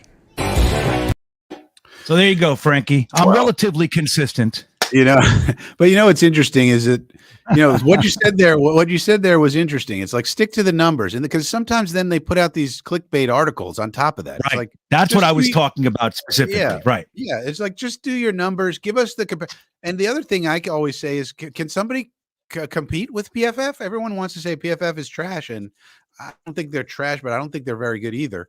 But let's have somebody compete with them. Can we have somebody like do a similar system but do it right? Why can't we have that in the marketplace? So that's the other thing. And I do think it's, they shouldn't be putting out these clickbaity articles. I mean, it doesn't do them any good. Yeah, well, that's the thing, right? They're expanding and they're trying to be an all-encompassing thing. And that's such a great point. It's like, look, they're not perfect, but they're kind of all that's out there. And they're the first people to take a look at some variables that nobody was looking at before. Up until that point, it was just like, receptions, interceptions, like attempts, receptions, like that's all. It was just very, very cut and dry, black and white. And at least they're factoring in some of these other aspects of the game that could impact why certain things happen and all that. So I do appreciate it. And it's nice to include, but you know how many times I'll be on Twitter or something saying my spiel and somebody will throw out a PFF grade and I'm like, yeah, I hear you, man. But it's not the be all end all. So real quick, B, I'm going to bring Watch UK on in 2 minutes. I just want to touch on, there was a large conversation going on for a few minutes about Braxton Berrios, Frankie. And it's kind of it's just been rolling along here. And a little, I don't know, an article, a tweet, or whatever, it came out last week or earlier this week that said Braxton Berrios is rumored to be asking for $9 million. Now, I don't know where that really came from. I saw it out there. I didn't whittle it back to the actual source. So I don't know. But do you think, number one, that Braxton Berrios is asking for $9 million? Number two, do you think he will get $9 million? Number three, if he does get $9 million, is he getting $9 million from the Jets? And number four, can we get him for less than $9 million? What do you think, Frankie? He's probably asking for it. You can ask for whatever you'd like. I mean, we all ask for the moon, and the agent is fully within their rights to try and get the most money they can for their client. So, no, I don't think the Jets are going to give it to him. Do I think somebody else is going to give it to him? I would say no, because he was a third or fourth wide receiver for us. He was okay. He was good. I like him a lot. I want him back on the team very badly. But other teams looking at him, they're not going to value, I don't think, his special teams play that much. He's a very good special teams player. He's a good kicker. He was all pro this year, in fact. Very good kick returner, punt returner. But I don't think other teams are going to really look at that and go, does he give me something that much better than what I could get with someone else who's already on my team?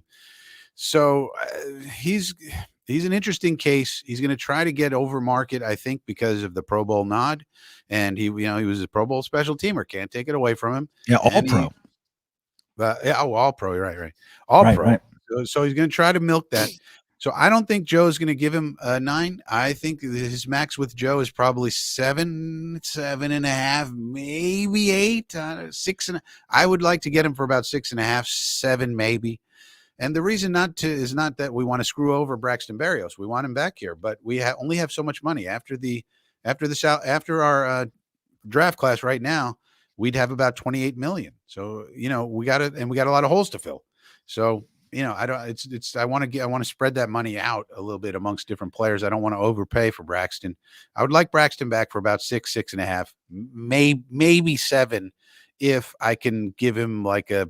Do a signing bonus thing where it's a cap hit of 6, but he gets 7, something like that. Yeah. Right. Yeah. And there are creative ways to do it, but right. I think Joe Douglas, the one thing that we have kind of seen, and we don't know how it's going to evolve. We try to put a finger on Joe Douglas. I don't think we're necessarily able to accurately do that yet, but the one thing we can pretty much, conclusion we can draw is that he's kind of, he's frugal in the sense that he has his values. And like you said earlier, he's sticking there. He might waver a smidgen if he really likes you but that's like, all right, I'm going to lose you for. No, you're asking for more than I can give, and wish you well. That's kind of how it looks. And emotionally, I hate it, but I'll be, on an intellectual level, overall, I love it. I'd like to see Berrios back. Interesting comment from Jeffrey Reed. He says Berrios is not Edelman now, but I'm just going to say he might not be Edelman, but there was a time when Edelman was not Welker. So you got it. Sometimes I remember that whole debate. Wes Welker was, Miami traded him, I think, or maybe they just let him go and they signed. I think it was a trade. He was on Miami Dolphins, and they were at the time, it was like, dude, the guy's a fucking 5'10" wide receiver. Like, stop, don't make a big deal. And Wes Welker lit up the league. And then they drafted Edelman, and everybody said, yeah, Edelman's a a weak attempt at replicating Welker. And then Edelman became Edelman. And now we're saying, Berrios is not Edelman. Well, I think that these guys can develop, and you never know who someone's going to be. I think Berrios has proven he's talented, and he's a hardworking guy. And everybody loves him. So, I mean, he's got a lot of the components that you want to keep around. He's versatile, willing to, hey, we need somebody to do this. If they said to Berrios, look, we need you to punt, Berrios the kind of guy go, yeah, I'll fucking punt. You know what I mean? Like, that's the kind of guy he is. Where there's other guys like, I'm not doing that because that'll ruin my PFF score and then my contract. Like, there are guys that think like that. Berrios, I'll punt. What do I care? So he's that kind of guy, and he's proven that he's pretty good. As a fourth wide receiver. Actually, he filled a third wide receiver role this year, and sometimes wide receiver one for us this year. Not that you want to see that, and in addition to that, clearly he was an elite special teamer as well. So he's the kind of guy you don't want to necessarily lose unless you're bringing in Kyle Phillips. A discussion for another day. I got a super chat, and then I'm going to bring on Wa2K. Right at the 9:30 mark, we'll bring on Wa2K. Mumtaz is back. What's up, Mumtaz? Thank you, my friend.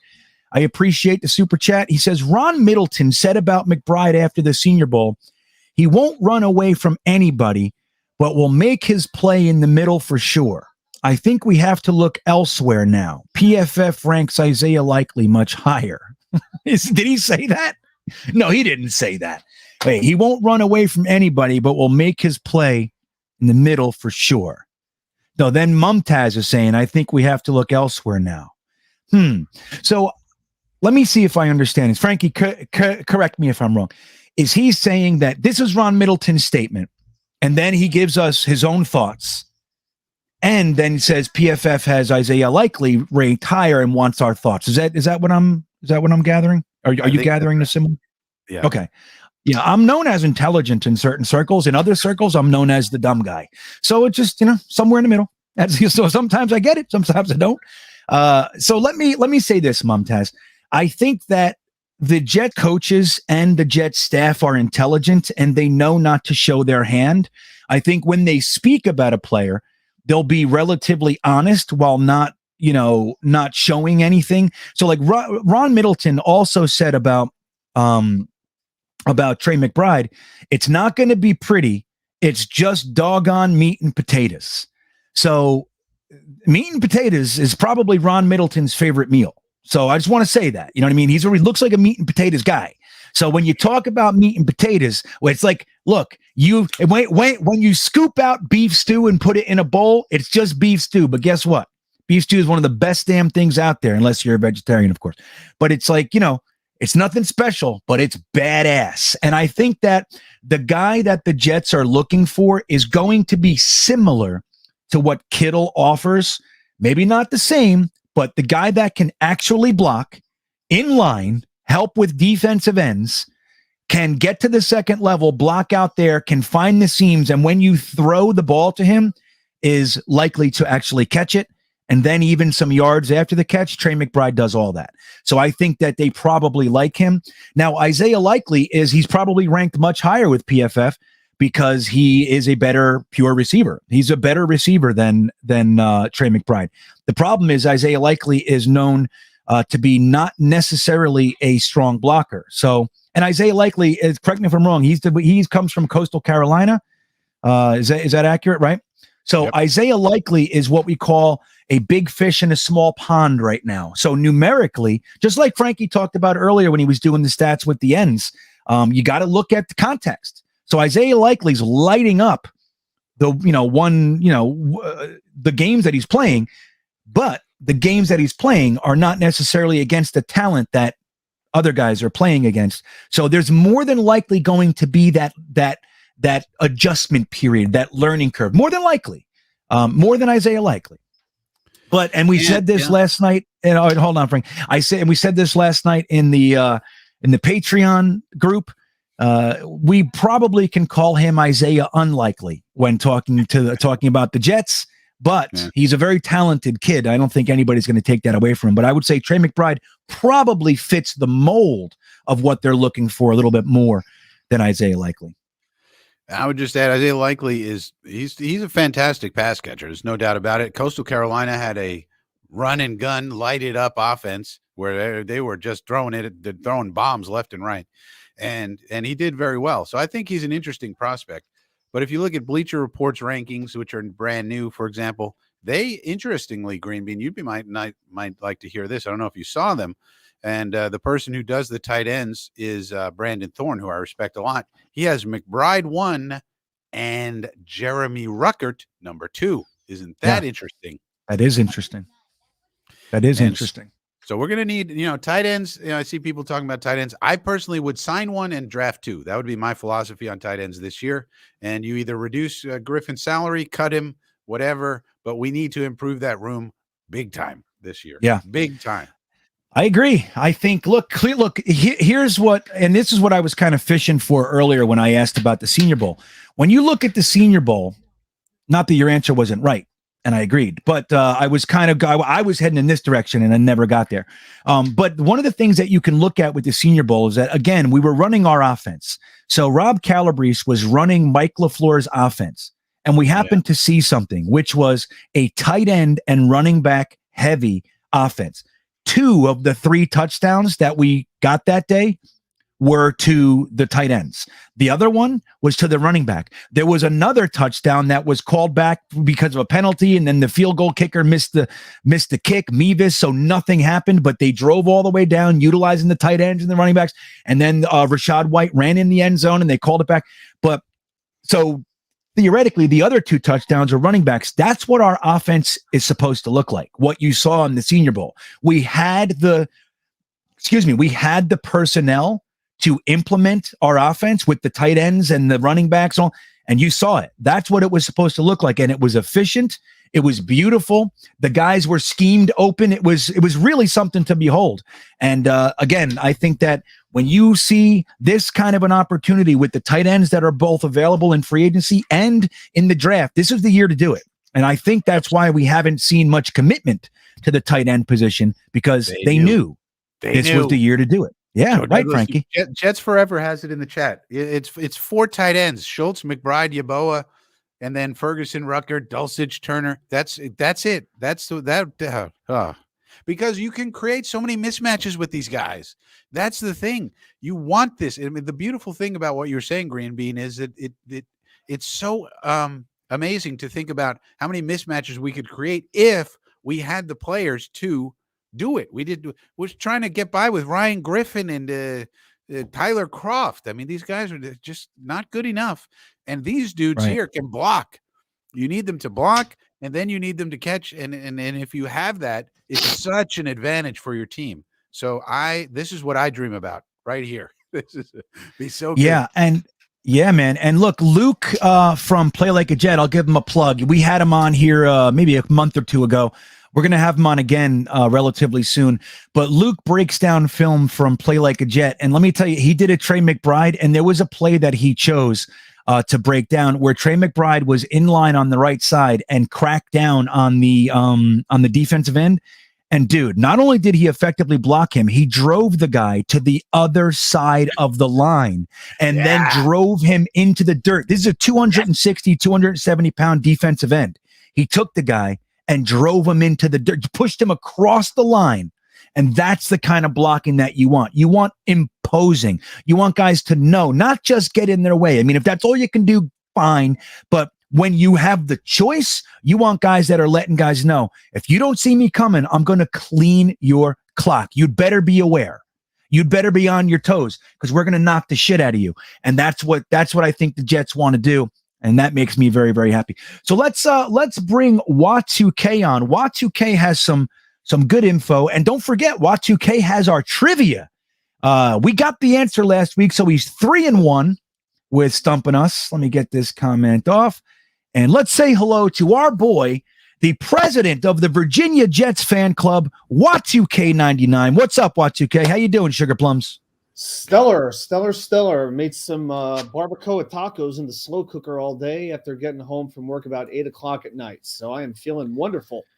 Yeah, awesome. You know what? The slow cooker is really undervalued in our society these days. You can literally dump a bunch of shit in a pot, turn on a button, and leave, come home 10 hours later, and dinner's ready. And it's good. Isn't it good? It was I awesome. love the And, slow I cooker. decorated a little bit back here. I had a little Jets decor to the wall. behind Oh, me. look at you. Look at you. So that is the Jetnation's flag. It looks like Jets country. Yeah. Jets country. I Plus it's time to approve. upgrade. Wanted to upgrade a little bit. There you so. go. New Well, good for you. America's team. Screw Dallas. Dallas Cowboys. Who? We're the America's team. The New York Jets. That's who. Hard That's work, right. overcoming adversity. We're the American dream.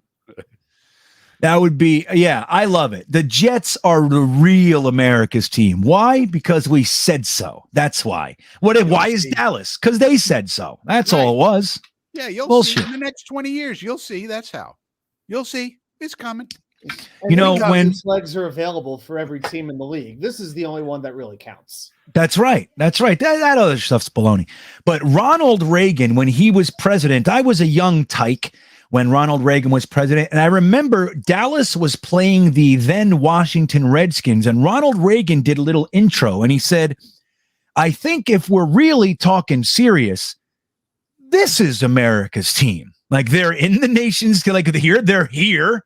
You know, the whole Native American thing. He said, I don't know. I'm not buying this Dallas is America's team stuff. I think it's the Washington Redskins. So, and he had an argument. So that Dallas fans didn't necessarily love it, but he didn't need Dallas. He had already won the state of Texas. So anyway, Y2K, man, we're glad you're here. Again, I want to remind everybody about your article. This is article number 2 for you on Greenbeanjetsfan. And we're also going to be doing a Greenbeanjetsfan Peas of the Pod full first round mocks. So just like CBS does it with all their guys, we're going to do it with all our guys. I hope Frankie would do one for us. Excuse me, we're going to be having that out as well too. But Dom C, who's in the chat, he had a nice article this week about the wide receivers. Fantastic. And Y2K, who is here with us now, had a great article about what to do with all of the New York Jets free agents. And he does it with a little bit of humor, man. There's one guy you say, I might have even added something to it. You say he needs to go. Feeney? Go far, far away. You referenced Feeney earlier, so I'm pretty sure that's what was on your mind. Was it? No, I don't think it was Feeney. I think you said to keep Feeney. You said Feeney, give him a contract. Maybe it was. Finished that article about a week and a half ago. I've actually been working on another one. Won't tell you quite what the topic is. Like I've got the words down. I just got to organize it a little bit and just kind of make it a little more friendly to the eye, shall we say. But I will say it's going to be a historical piece, and I'm going to leave it at that for right now. Yeah, well, okay, that's all you need to do. But again, your article was great, man. So I always appreciate the information that you offer, and I know the chat appreciates it too. So, what did you dig up for us tonight? I think you were looking up some defensive stuff, maybe some the free agent edge rusher, something along those lines. What do you got? I was kind of looking at linebackers a little bit because I've been looking a little bit more at if this doesn't work out in free agency, what do we do in the draft? Or this is a position we can really address in free agency and make an impact. So I looked at a couple of different linebackers, just at some of their stats, how their games maybe translate to this defense. And I went through about 8 or 9 different guys. We won't go through each one of them. But for me, it's pretty sad when 32-year-old Dante Hightower is regarded as the second or third best free agent linebacker. I mean, Right. for this defense, I wouldn't even bother making the cupcakes this time. You know what I mean? I think we could just Oh, how stupid was that? That was McCagnon, right? It was Magic Mike. Sure was. They went and bought Dante Hightower cupcakes. That was their big free agent move. Here. Cupcakes. At least gone to Junior's and got him a cheesecake, for crying out loud. Yeah, bring him to Arthur's in over by Morristown or whatever it is, and go to get him a nice, steak. They can fucking cupcakes. What is this? Cupcakes.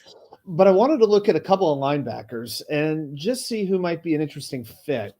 So I'm just going to mention a couple of guys really quick. Now, Devondre Campbell is being widely regarded as maybe the best free agent linebacker in the class.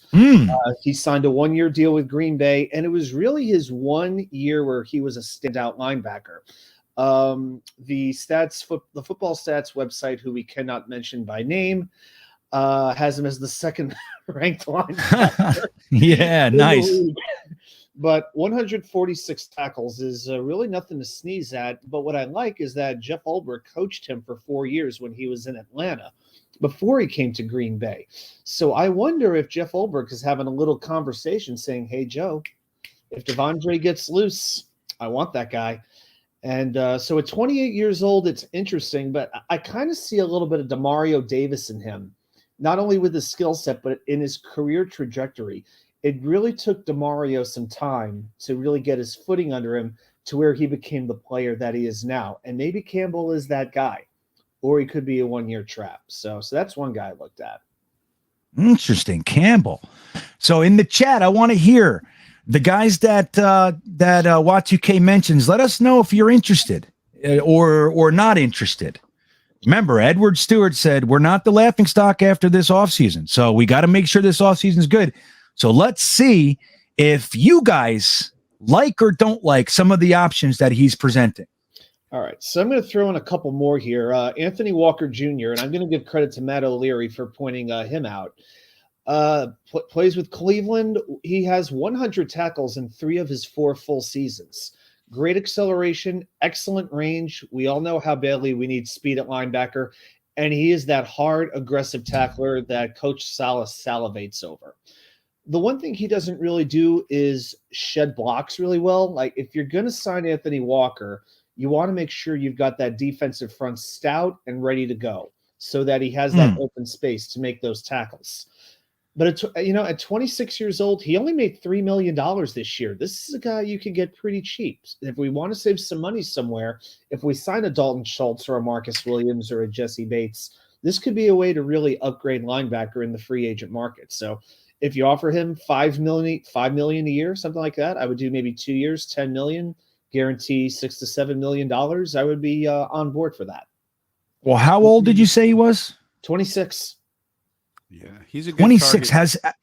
Has he just not received a was he a little bit older coming out? Maybe I mean, like 24. Did he not? Is this his first chance at getting a second contract? You know? Yeah, I do believe it was his second contract. Let's see. He was with Indianapolis for a couple of years. Indianapolis for 4 years. Then he had his 1 year in Cleveland. But he was playing 1 year. He played. Gotcha. 15 games, 16 games, 16 games. This year he played 13 games. So he's been durable and he's been on the field. Interesting. He's more of a coverage linebacker, so he's never going to have the big stats that are going to get you paid, like sacks and tackles for loss. But and a coverage linebacker is exactly what we need. We need to cover somebody. Cover a screen. Cover a screen. Yeah, right. Cover these tight ends, cover the running backs coming out of the backfield, unlike Jared Davis, who couldn't figure out how to do that. But Anthony Walker is a guy. I have a video on the linebackers. He's also a guy I targeted as someone we could look at because for the same reasons, young, cheap. He's exactly what we need, coverage linebacker, and not going to cost a fortune. He's definitely one of the guys in the mix for sure. So are we looking at Walker as maybe a rotational piece, depth piece, passing downs kind of guy, or are you thinking he's a 3-down? I could see him as a 3-down. I think considering, see if we draft somebody. If we don't have a premium pick at linebacker, I think Walker pretty much is a starter. And if he doesn't work, think about it. You're going to have CJ. You're going to have Jamin Sherwood. Please God, have come back with his Achilles. He just started walking in January, so I don't know. Yeah. But if and then so we need one more. So it could be Hamza. It could be Quincy. You really don't want it to be Quincy. You want Quincy to be linebacker 4 or 5. And then if you had Walker though as your third, that's pretty good. And if Hamza outplays him, then he goes over to special teams. No big deal. But because he's not going to cost. You're not paying him $17 million like you are CJ. So I like that acquisition a lot, and especially if we can free up a little bit more money under the cap because we have so many people to sign. And real quick, I'm going to derail just for a second. I wanted to ask you guys, there was somebody that I saw earlier. They said, maybe it was fucking Y2K actually. A lot comes in here on a daily basis. I don't even know what day it is. Sometimes I say to my kids, remember 2 days ago? They're like, that was this morning, Dad. I'm like, what? So maybe it was you, Y2K. Cutting Sheldon Rankins would save $5.5 million. Yes. Now, granted, he wasn't necessarily what we'd hoped, but he wasn't a bum either. He was just kind of underwhelming. So I know Y2K, if I remember correctly, you were in favor of cutting Right. Sheldon Rankins and saving the 5.5. Is that where you are? That is correct. I would cut Sheldon Rankins. I would. Well, What about you, Frankie? I might cut him if I could. Can I get DJ Jones from the 49ers? That's the guy. If we cut Rankins and save that money, DJ Jones is projected to make about the same 6, 7, 8 in that range. So can I get him to replace him? That's what I would think about, because I love Sheldon Rankins as a man, as a dude, as a guy in the locker room. That's great, but he was underwhelming last year. And so the other thing to think about, could his play improve 1 year further out from his injuries? So you had those leg injuries. So the team might do an analysis and say, you know what, next year he's going to be back to his old self. And if he's back to his old self, well, then we got something. Then it's a bargain at $6.5 million or whatever it is that he's going to make. But if they think, no, you know, this is what he is now, and I can get a DJ Jones from the 49ers, then I would go ahead and cut him and replace him with DJ, because DJ Jones is a real run stuffer, and we need that. We didn't stuff any runs last year. You know what's interesting about Rankins is when he was on the Saints, he was considered one of the team leaders. Everybody loved him. They considered him somewhat of the glue. He carries the nickname Ranks. So I think we should keep him on board at least until we court Marcus Williams from the Saints. That's my number one defensive target in free agency. So if you can get Sheldon Rankins, go out there and tell Marcus Williams how great it is here and all that stuff, and then he gets him here and go, oh, by the way, here's your suitcase. Would we think we'd do that? Only problem with Marcus Williams is the cost. If his market develops at 15, I can't give a guy 15. We only got 28. How are we going to give him 15 when we only got 28? Now, if he comes in at 10, okay. Hey. So, listen, you give him 15, you give Berrios 9, and we're good. That's it. Playoffs, here we come. And everything in the draft. We've blown past in the hunt, Frankie. We're way past in the hunt now. Right. We're good. We're good. And give Sheldon Rankins his 5.5 too. Keep everybody. Let's we'll just do it. There's so few guys. There's so few guys, honestly, that we could cut where we're going to save like at least $1 million. Yeah, Rankins is one of those dudes. Yeah, Rankins is one of the guys you can target, because there's very few. A lot of our guys are making $1 million. What are you going to do? Cut them and save $1 million? That doesn't help you. Well, you cut enough of them. Well, hey, yeah. when we cut, then you got to practice squad players out there all day. But hey, you know. Well, when we cut Wild Goose, we're going to save $800,000. That's grand. Yeah, that's $1 million where I come from. Somebody said we're going to give you 840, so we're going to give you $1 million. It's really 846. I'd be like, yeah, that's fine. Come on, give it. All right. So who else you got? So we like Walker. We like Donta Hightower. Watch UK is very big on Hightower.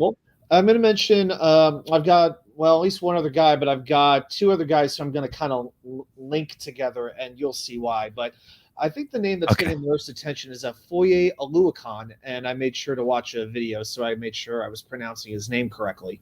Nice, it's very smart. Yeah. So this guy's not too much different than Walker, just a little bit more productive. He identifies routes. That's one of the biggest things he's really known for, is identifying the plays as they're coming. Again, snuffing out those screens, the off-ball linebacker speed that we need. He had 192 combined tackles this past year, which is tied for the league high. He graduated from Yale, so you know he's got a brain inside of the skull, which I really appreciate. And again, Ulbrich has coached him as well. The one thing, though, and this is where it started to get a little confusing for me, he's made a lot of tackles, but he has allowed, this was a stat, the 8th most yards allowed by a linebacker per reception. So it's like the play is developing, but he seems to make the tackle after some impact has already been made. He's not a guy who's necessarily going to blow up the run game or make sacks, but he'll be another good coverage linebacker. I see a lot of similarities between him and Anthony Walker, really. But the problem with him is he's going to get paid. I mean, he had 192 tackles. He will be paid more. He definitely will get more than Walker, for sure. 192. I've never. What's the most tackles ever in a season? What the hell? That seems. Kyle like Clifton. Kyle Clifton got over 200. Wow. Kyle Clifton got over 200. That's at least once. Wow, was right. This dude's going to get paid, and he's and we already have a CJ. So to me, I don't think we can find value with this kid. 192 tackles. He's going to get paid. Yeah, Pro Football Reference says it. 192 combined tackles, 102 are solo. He's going to get paid a lot of money, I think. 7 quarterback hits. I mean, that's pretty dang good.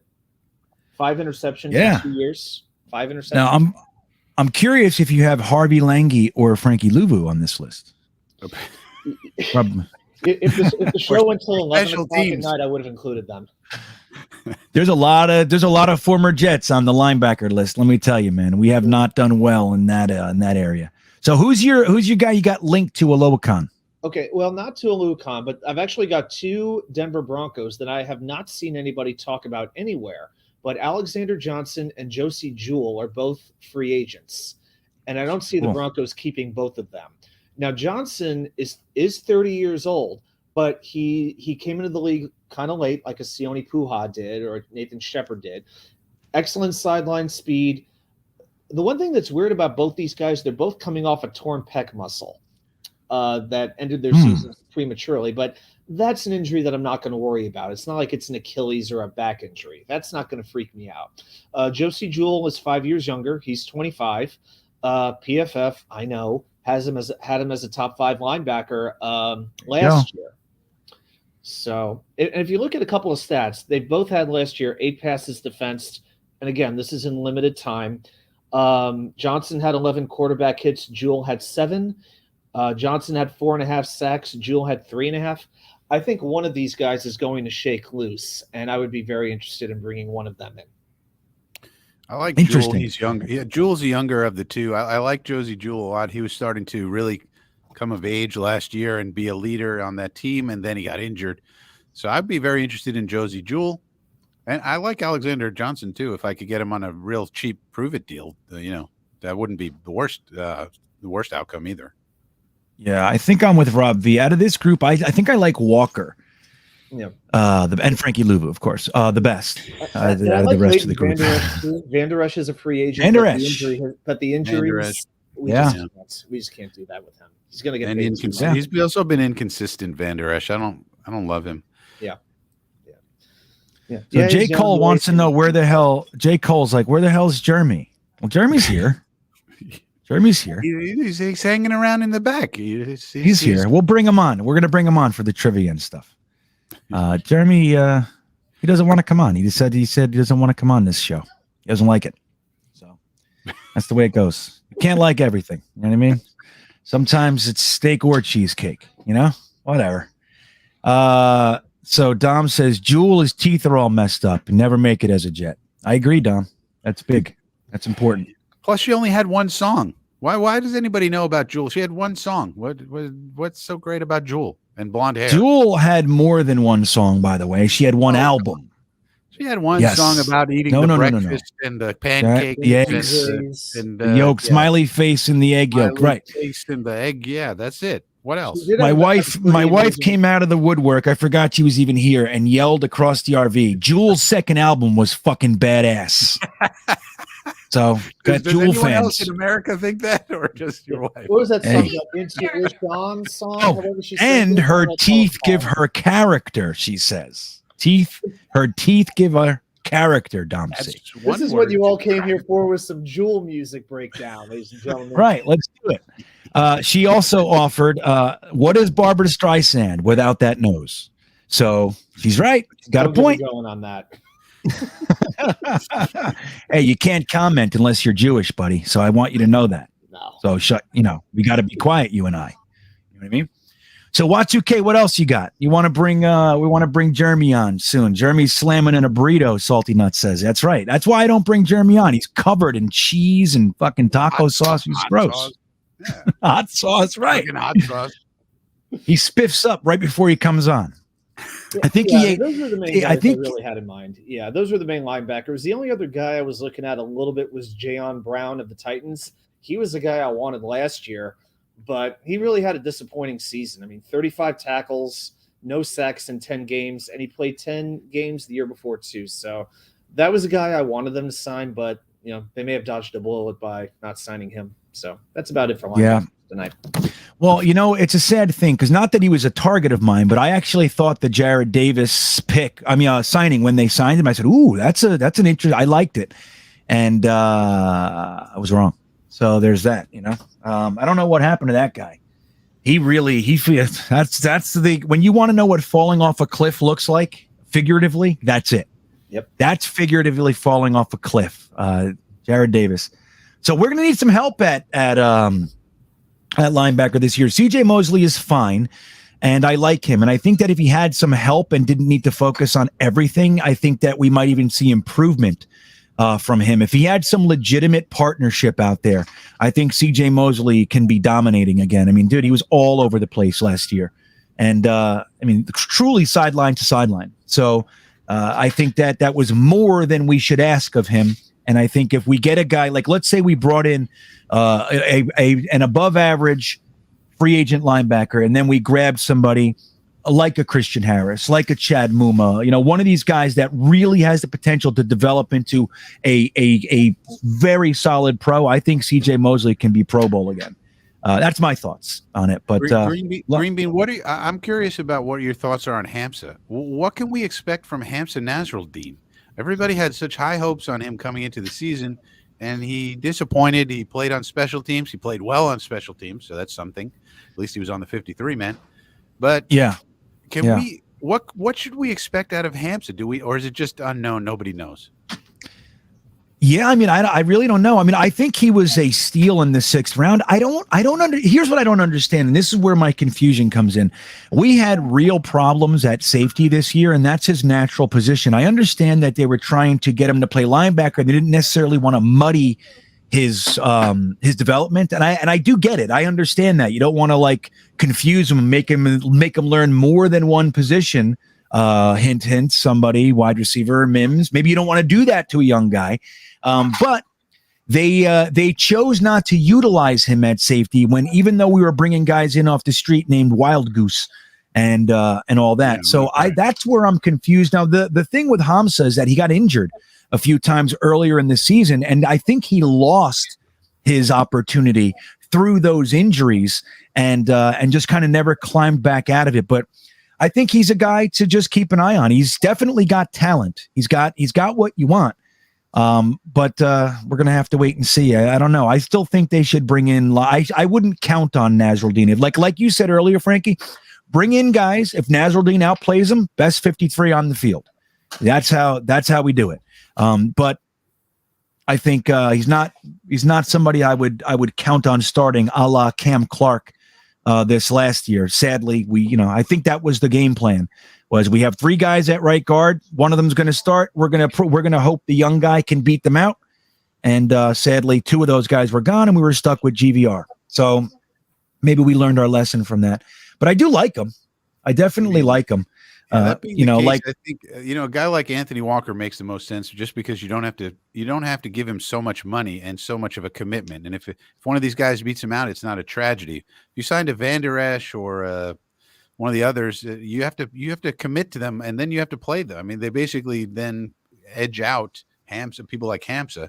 So I'd rather get an Anthony Walker type who might help us situationally, and then if Hamza beats him out, you're not allocating too much money to a special teams guy. Yeah. I mean, look, I think what we really have to do as a team is stockpile good players. Just bring them in. Bring in good guys. Bring in talent. Bring in athleticism. Bring in good attitude. And let the coaches develop and see where they are. So that'll be good. Let's bring on Jeremy and do some trivia. Jeremy, you ready? You got a little cheese on your cheek there. I'm just kidding. There he is. Oh, he's cleaning it. He's a good boy. So Jeremy Cravat from NFL Chaos with Jeremy and Watu-K. Turns out they're an item these days. I didn't want to let the cat out of the bag, but seems they're in a budding relationship, which is nice to see. So, Jeremy, welcome to the panel. You're here all night, and I thank you for that. You're in and amongst the chat, kind of navigating and governing things, and I appreciate that. But let's do some trivia, and Jeremy, you can be a part of this and answer with us. Chat, we will try not to go to Google. See what your Jets knowledge is. Put it to the test. Don't lean on the Goog, and let's see if Watu-K can stump us yet again. He's 3-1 against us, so let's see how he does. Watu-K, what do you got? All right, I think I got a pretty decent one this week. This is actually kind of related to last week. Your task, gentlemen, and if we have any ladies, I think we have one or two. Your task is very simple. Name the Idzik 12. Oh, You just want to just give us a little bit of needling right in the painful. That's what he's doing. I got it. all right, Jeremy. So let's do it this way. Let's do this one. Who was the first pick of the Idzik 12? Do you guys know in the chat? This is going to take a minute. It was not D. Milliner, Paris. That was the year before. The year was 2014. I'll give you that. It was 2014 for those who. They're all Googling 2014 NFL draft. That's what they're doing right now. They're not going to do that. Marvin? Jets fans don't do that. Was it Marvin? Or Marvin? what Marvin? am I thinking? I'm thinking Marvin Jones? No, the first defensive tackle. What the hell is his name? Sheldon Richardson? No, Is that who you're thinking? That's got the first one. That's it. There it is. Sergeant Mike, Jordan Victor, Kenneth, and Guin. Everybody's got it. Check out that one pretty easily. So Except Chris Bucco. Chris Bucco, he danced all around it and kind of got it at the end there, Chris, covering your bases. That was good. So they got it. Jets for Life said Copels. That is incorrect. Jet Life 45, not Jets for Life. Jet Life. What's up, man? It's good to see you, buddy. So it was Calvin Pryor. Now this is where it'll get interesting. Let's see who our second round pick is. Curly Norman's already got it. Curly Norman's already got it correct. Yeah, well, he's we're gonna no jumping ahead, Curly Norman. No jumping ahead. We can all do that. So we got. We'll just jump. That was the tight end Jason Morrow, a pick I didn't want, but I loved. Like, you know what I mean? I was hoping for someone. I was actually hoping for the hell was his name? Guy. The Eagles took him. Wide receiver, had a great first 3 years, and then just what the hell was his name? Jordan Matthews. Yeah, that's what I wanted. But I like Jason Morrow. He had a good rookie season and then fell. Bulls hated him, got rid of him, small hands. So we got Jason Morrow. Our third round pick. This is where it gets interesting. Anybody remember our third round pick in the Idzik 12? And it's cool if you don't get them in order, by the way. No. We got to get in order. All right. That's the way this goes. Chat's got it. So where is it? Chat's got it. Let me see. Done. Let me see. Where is it? I don't see it. Zuniga. That's funny, Salty Nuts. Amaro. Is it Curly Norman again? Jumping ahead. Golston, the Louisville. No, that's right. Curly Norman. It's back up a little bit. Up higher. So somebody's really jumping ahead. Dexter McDougal. So Dexter McDougal. that's who it was. Dexter McDougal. Yeah. The always injured cornerback in college. Let's bring him to the Jets. That'll change. And it never did. Remember, they said his college coach said, if this guy wasn't injured, he'd be the best player I ever had. But guess what? He's always injured. So our fourth round pick, I'm going to go ahead and jump ahead too on our fourth round pick. This was the little tiny wide receiver, or maybe it was Shaq Evans first. Was it Shaq Evans first? Was the fifth pick. So you have 1, 2, and 3. Shaq Evans. Was so this was Jalen. Yep. What the fuck was his name? Jalen. What? Chat's killing it. Yeah, Sanders? Jalen Sanders, was it? Jalen Saunders. Remember that? He had the seizure on the way to the practice. Remember that, guys? And the Jets cut him. He had a seizure on the way to practice, and then we're like, you know what? We don't want this guy. We got rid of him. Around for a little bit. Didn't he go to the Rams? Very little. Yeah, Very little. A few minutes. He did return a punt for a touchdown for the Saints, if I remember correctly. Yeah. This is terrible. Chad Hansen was McCagnon, Adam Sanders. Yeah, Hansen Adam was a S. little bit later. Yeah, Hansen was Jalen Saunders. All right, So we got Jeremy. 1 through 5. 1 through 5. So we got 1 through 5. Now we had more than 1/6, if I remember correctly. 3/6. We had a lot of 4s and 5s. Yeah, we we only did? had a few picks in the first couple of rounds. Like, yeah. Yeah. Not only picks. So do we have another fourth to pick? I didn't write down the exact rounds, although I could look it up. I just wrote them down in order. So I'm pretty sure this one was a 4th, though. So it wasn't Shaq. Oh, you know what it was? We had 3 4th-round picks. 3 4th-round picks. Like We 4th, went. Dozier was a 4th-round pick. You got Dakota it, brother. Dozier. Oh, Maybe the best player from that draft. Maybe. Maybe. Certainly he Maybe. lasted the longest, for sure. He's still playing. He's still playing. God bless Yeah, him. he's still out there. Son of a bitch. Dakota Dozier.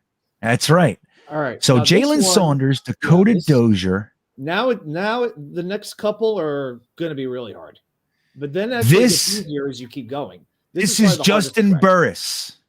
Justin Burris was not part of this draft class. Who was the other guy? Who was the cornerback? It was the next player is not a cornerback. I will say that. it was a defensive tackle. That's what he was. Linebacker. Yeah, it was. I know what I'm talking about, Jeremy. I'm close, buddy. I'm warm. I can't seem to get it all, but I'm warm, buddy. I'm warm. I think it's harder when you've been watching for 40 years because if I was like 26 and I've only had a 10-year history, it's easier than all the players that are mixed in my head for 40 years.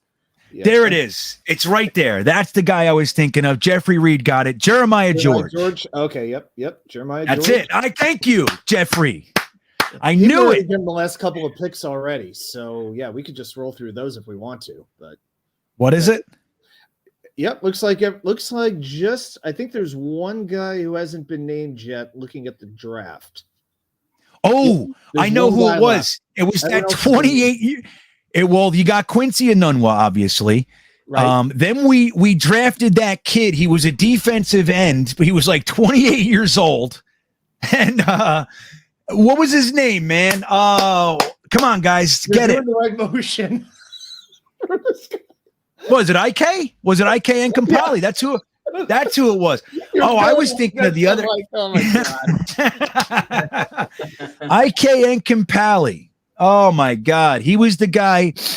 He did something for the Jets. He literally ruined any chance that we had of Geno Smith becoming anything for the Jets. That was the year we had Brandon Marshall, Decker. We traded for Ivory. We still had Mangold and I think the Brickashaw Ferguson. We had a good offensive line. We still had some defensive guys, and clearly we had a good team. We were 10-6. We saw Fitz magic. But Geno Smith was the quarterback. That's why when people say we never helped Geno Smith, yes, we did. Geno Smith is an idiot. That's what happened. Geno Smith ruined it. He was an idiot. He talked smack in his own locker room over $600 and got his face broken. That's Todd Bowles' Jets in a package, all zipped up for you. That's when you say we miss Todd Bowles. That's what we're missing.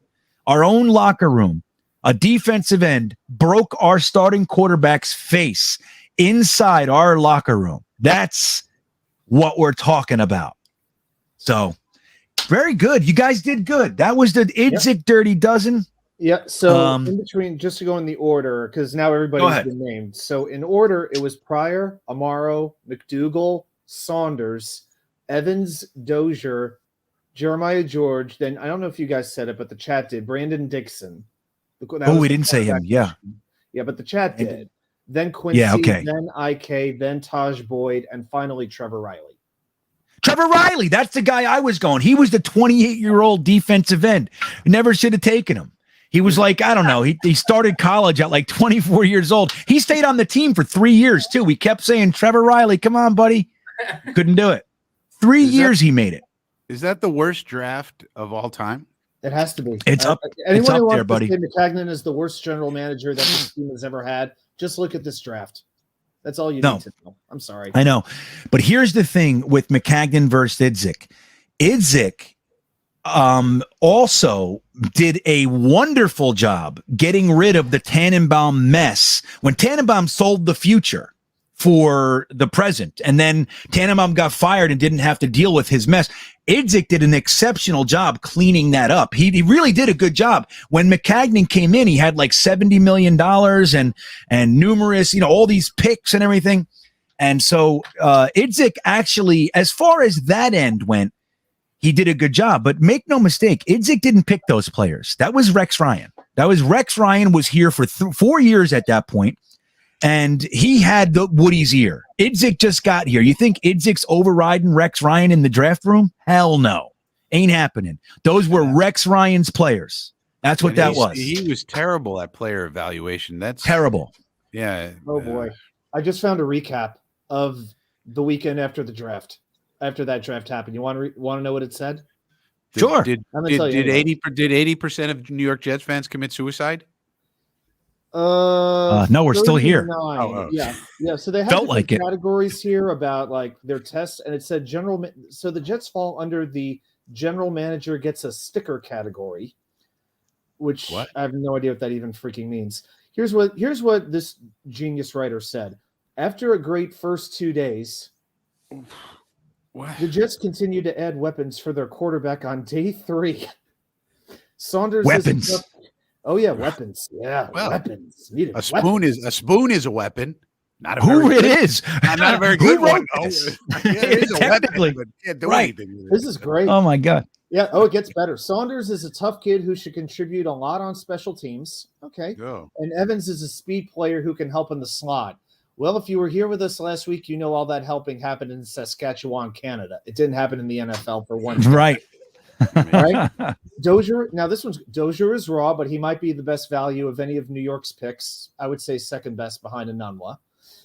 And George is undersized, but be a contributor all over the place. Do you know what he was? The first player cut from that draft class. And then That's right. He didn't. Right. Cut immediately. Yep. And finally, one last little enema here, if you will.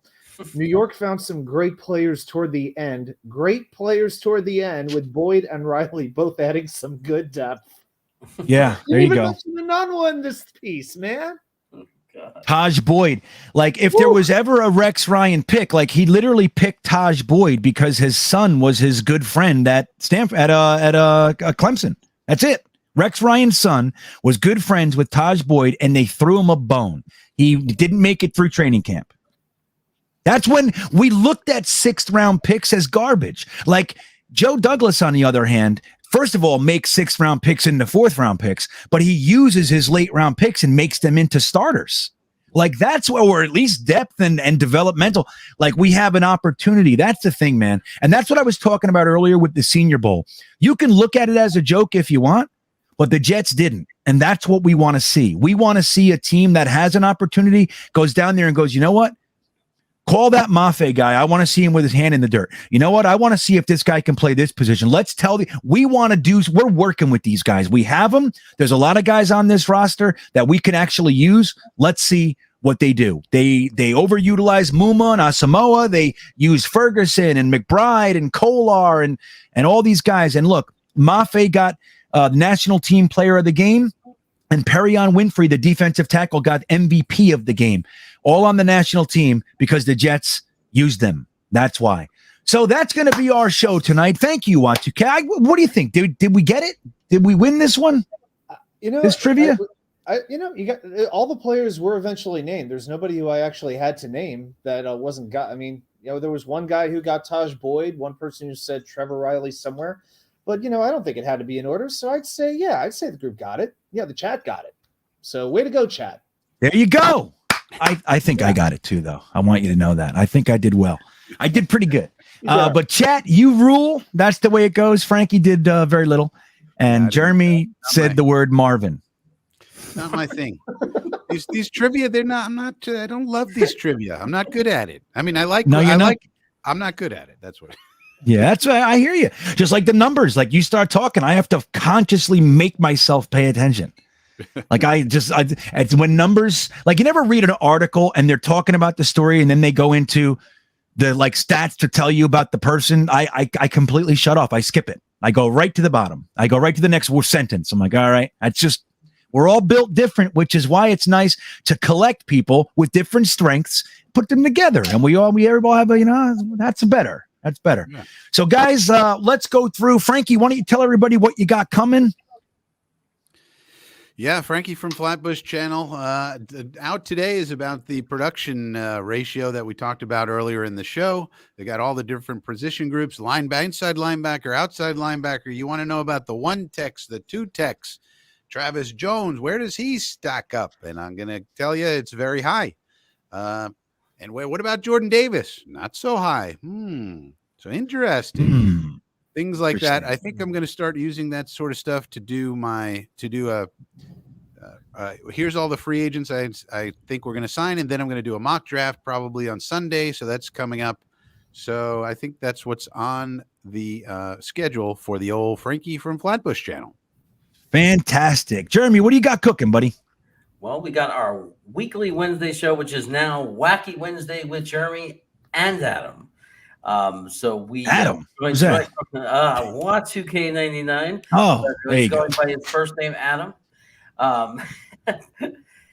So yeah, we got that show every week. It's like, you know, I gotta have somebody on the show that actually knows something that's real. I'm not talking out of his ass. Yeah, I like that. Good idea. Somehow I pulled the facade off for 2 hours at a time. I don't know how I did it. There you go. Right. I like it.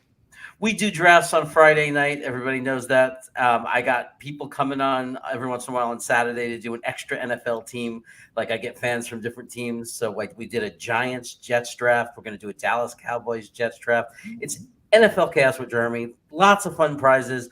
And this is a good opportunity to remind people of your Patreon membership again, because for this is in the future. I'm not thinking it's happening overnight, but when I do get to 1,000 subscribers, my big celebration is going to be because GreenBean has been such an amazing help to me, as you all know. I want to pay for somebody's tier 3 membership to GreenBean's Patreon. So you get amazing. You get to be a guest on his show. You get to be in all his Zooms, watch all those things. I'm going to pay for a full year for your Patreon tier 3 membership for GreenBean. That's going to be the big celebration giveaway for that 1,000 sub party. I don't know when it'll be, but I am determined to make it happen eventually, whether it's 1 year, 2 years, 3 years, 5 years, it's going to happen someday. I also want to announce that I'm a father. I've adopted J. Cole in the past hour on the chat. Oh, I like that. That's good. My son. He could use it. He could use some parenting, I think. Yes, just make him soup and all's going to be well. Well, Jeremy, yeah, man, and I appreciate that. And just to dovetail with what Jeremy just said, the Patreon information, click the link right in the description of this video. It'll take you to the options. And guys, it's ramping up, man. We're having a friggin' blast. And I always appreciate it. It enables me to continue to do this for you guys. The more support I get, the more likely it is that I can continue. So, all appreciated.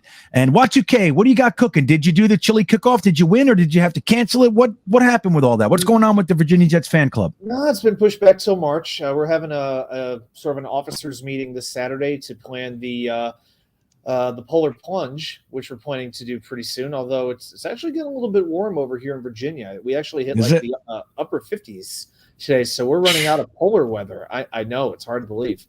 Yeah, it's crazy. But yeah, the chili cook-off is going to be in March. I'm sure we're going to be hosting a draft party in April. We'll probably go to AJ Gators to watch the draft together, and we'll figure out all kinds of events. But other than that, looking forward to doing this new venture with Jeremy on Wednesdays and writing articles for your website. I'm really excited about where things are going.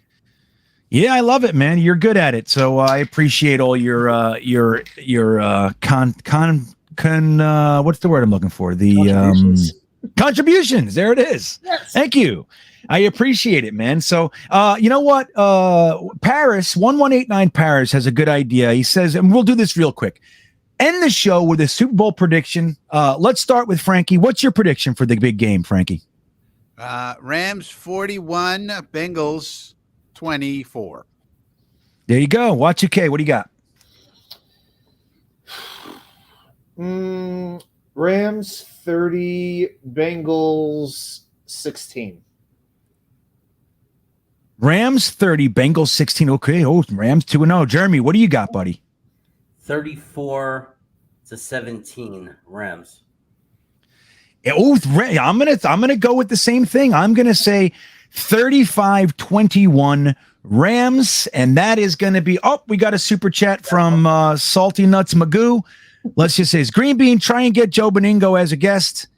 You know what? I will. I'm trying on some really big dudes. I hope they work out. You guys are going to lose your shit. I have a couple connections and stuff, so I'm trying to use it.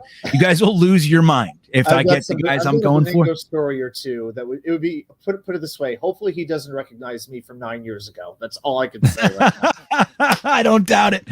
But thanks, John. I appreciate that. And guys, with that, we are going to end the show. I appreciate the guys on this panel, but even more so, I appreciate you guys in the chat.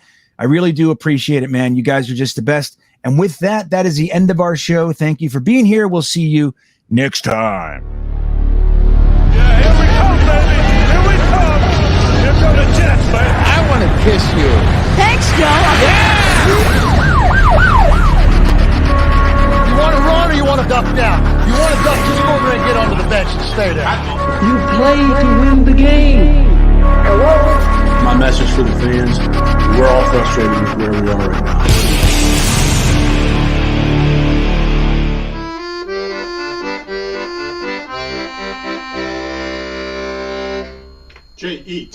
Jets, Jets, Jets.